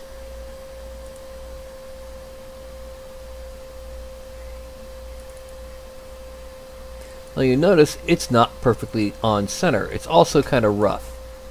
Because what we have to do is we now have to subdivide it a couple times.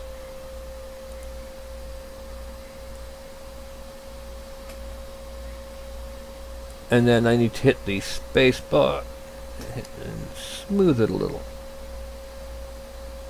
Because it is a bit rough.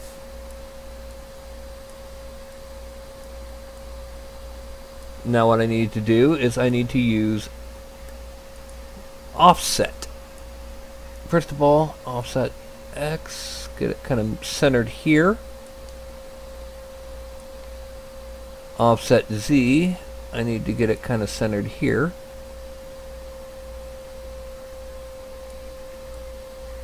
And then I need to lower it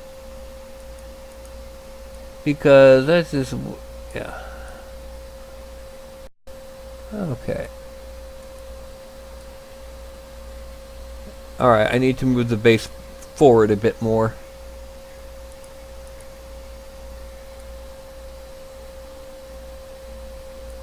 And there we go. And so now we merge him or her down. Merge down.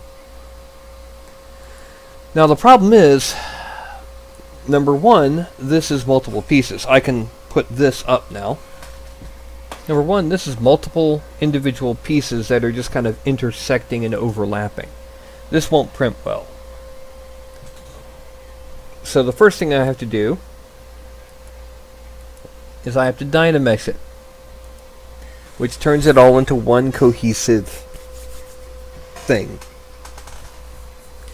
At 1.82 million triangles. Or polygons, I should say, because they're quads. Now, what we do next is called decimation. But before I do, I really need to bring this down onto the chest. I just noticed that. So I need to...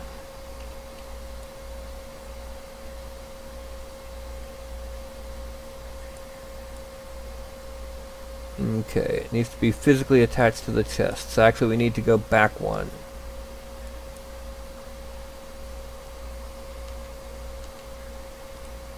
While it's still separate, a separate piece.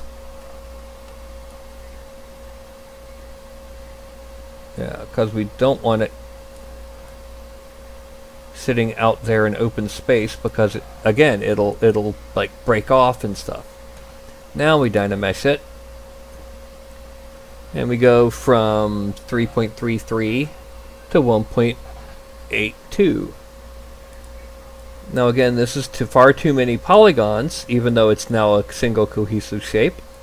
So we go up to Z plugin. I'm going to pop it over here so you can see what I'm doing. And there's a decimation master here. When I click 35K, it's going to turn this 1.82 million polygon and 1.7 million point figure into a 35,000 point 70,000 polygon figure, which is a lot less, you know, like orders of magnitude less, and yet it's still going to keep pretty much all the detail.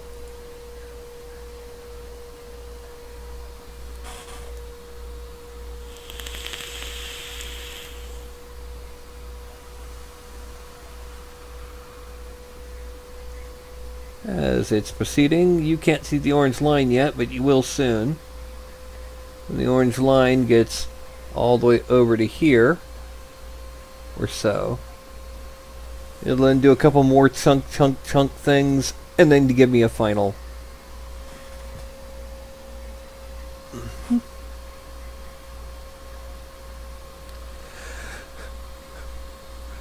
And computing.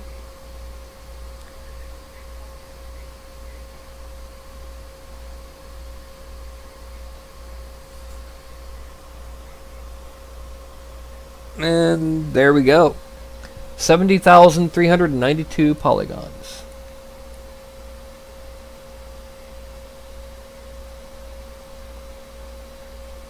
I don't like how that turned out. The face came out really angular. So we're going to go with 50,000.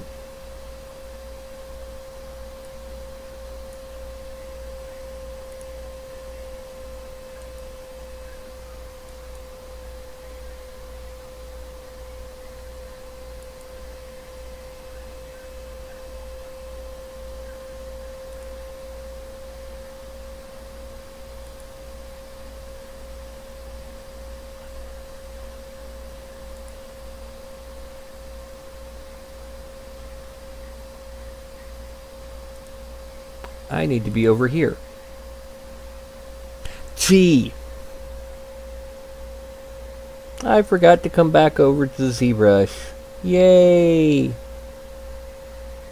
Isn't that funny?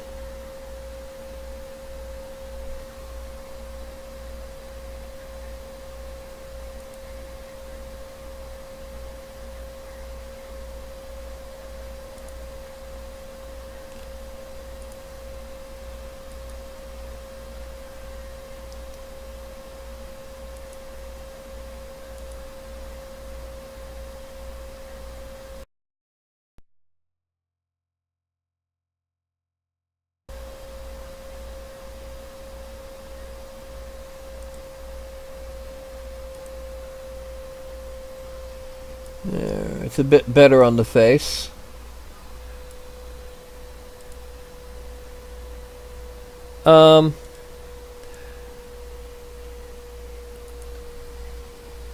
Can you hear and see me? 'Cause I just had Twitch kind of lock up on me.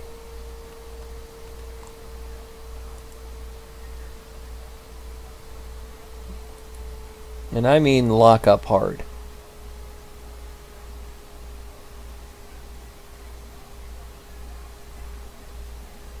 There I am.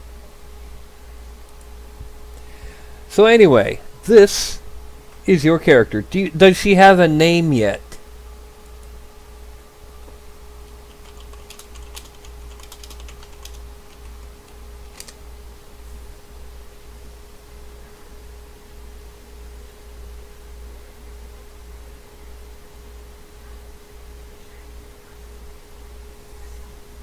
Okay.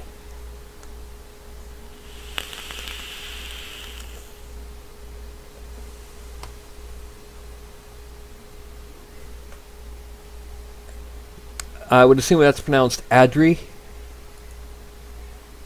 Okay. Okay. So I'm going to export this.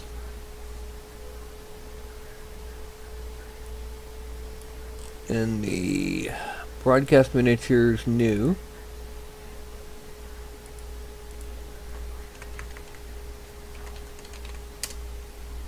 And she's pretty much ready to get printed. Although it's going to have to wait till Friday because I got to get some more alcohol. And there she is.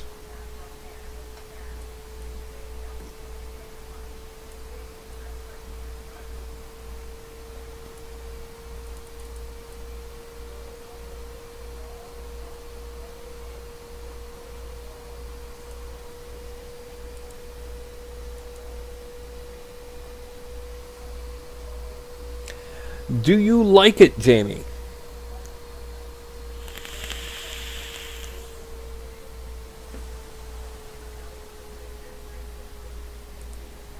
Excellent.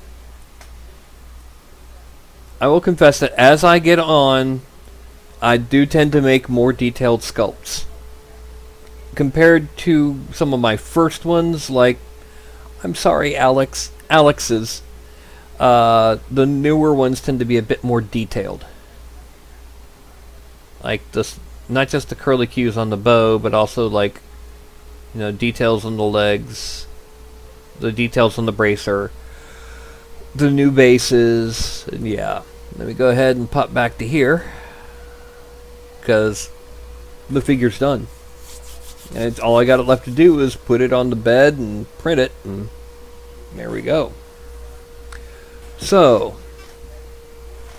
is there anyone actually in Twitch that's still in the audience, or is it just me and Jamie? And you are welcome, Jamie. And it is 10:03, so the sum total time was only like 3 minutes over average. It ended up not taking as long as we feared, mostly because really most of the work was that scale. And one of these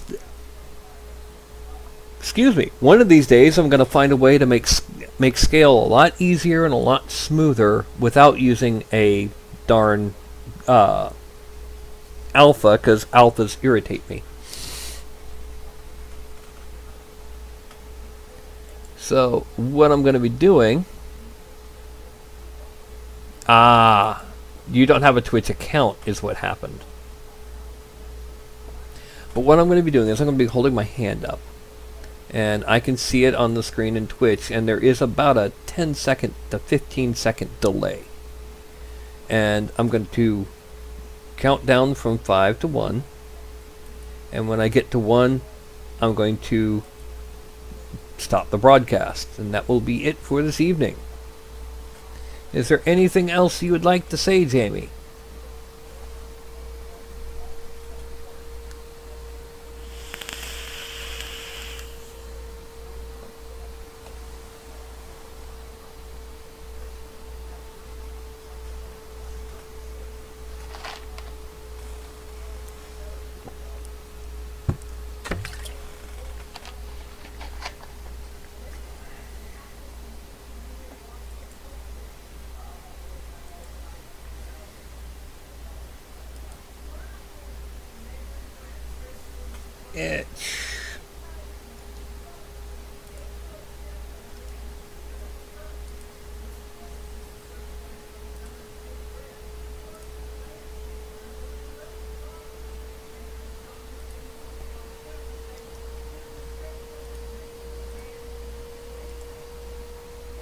Alright, and it should be in 2 weeks when y'all get back to game. Now, like I said, I'm going to do the whole hand thing. When I see go from 5 to 1, then I'm going to go ahead and stop the broadcast. So, what we have here is a 5, a 4, a 3, a 2, and a 1.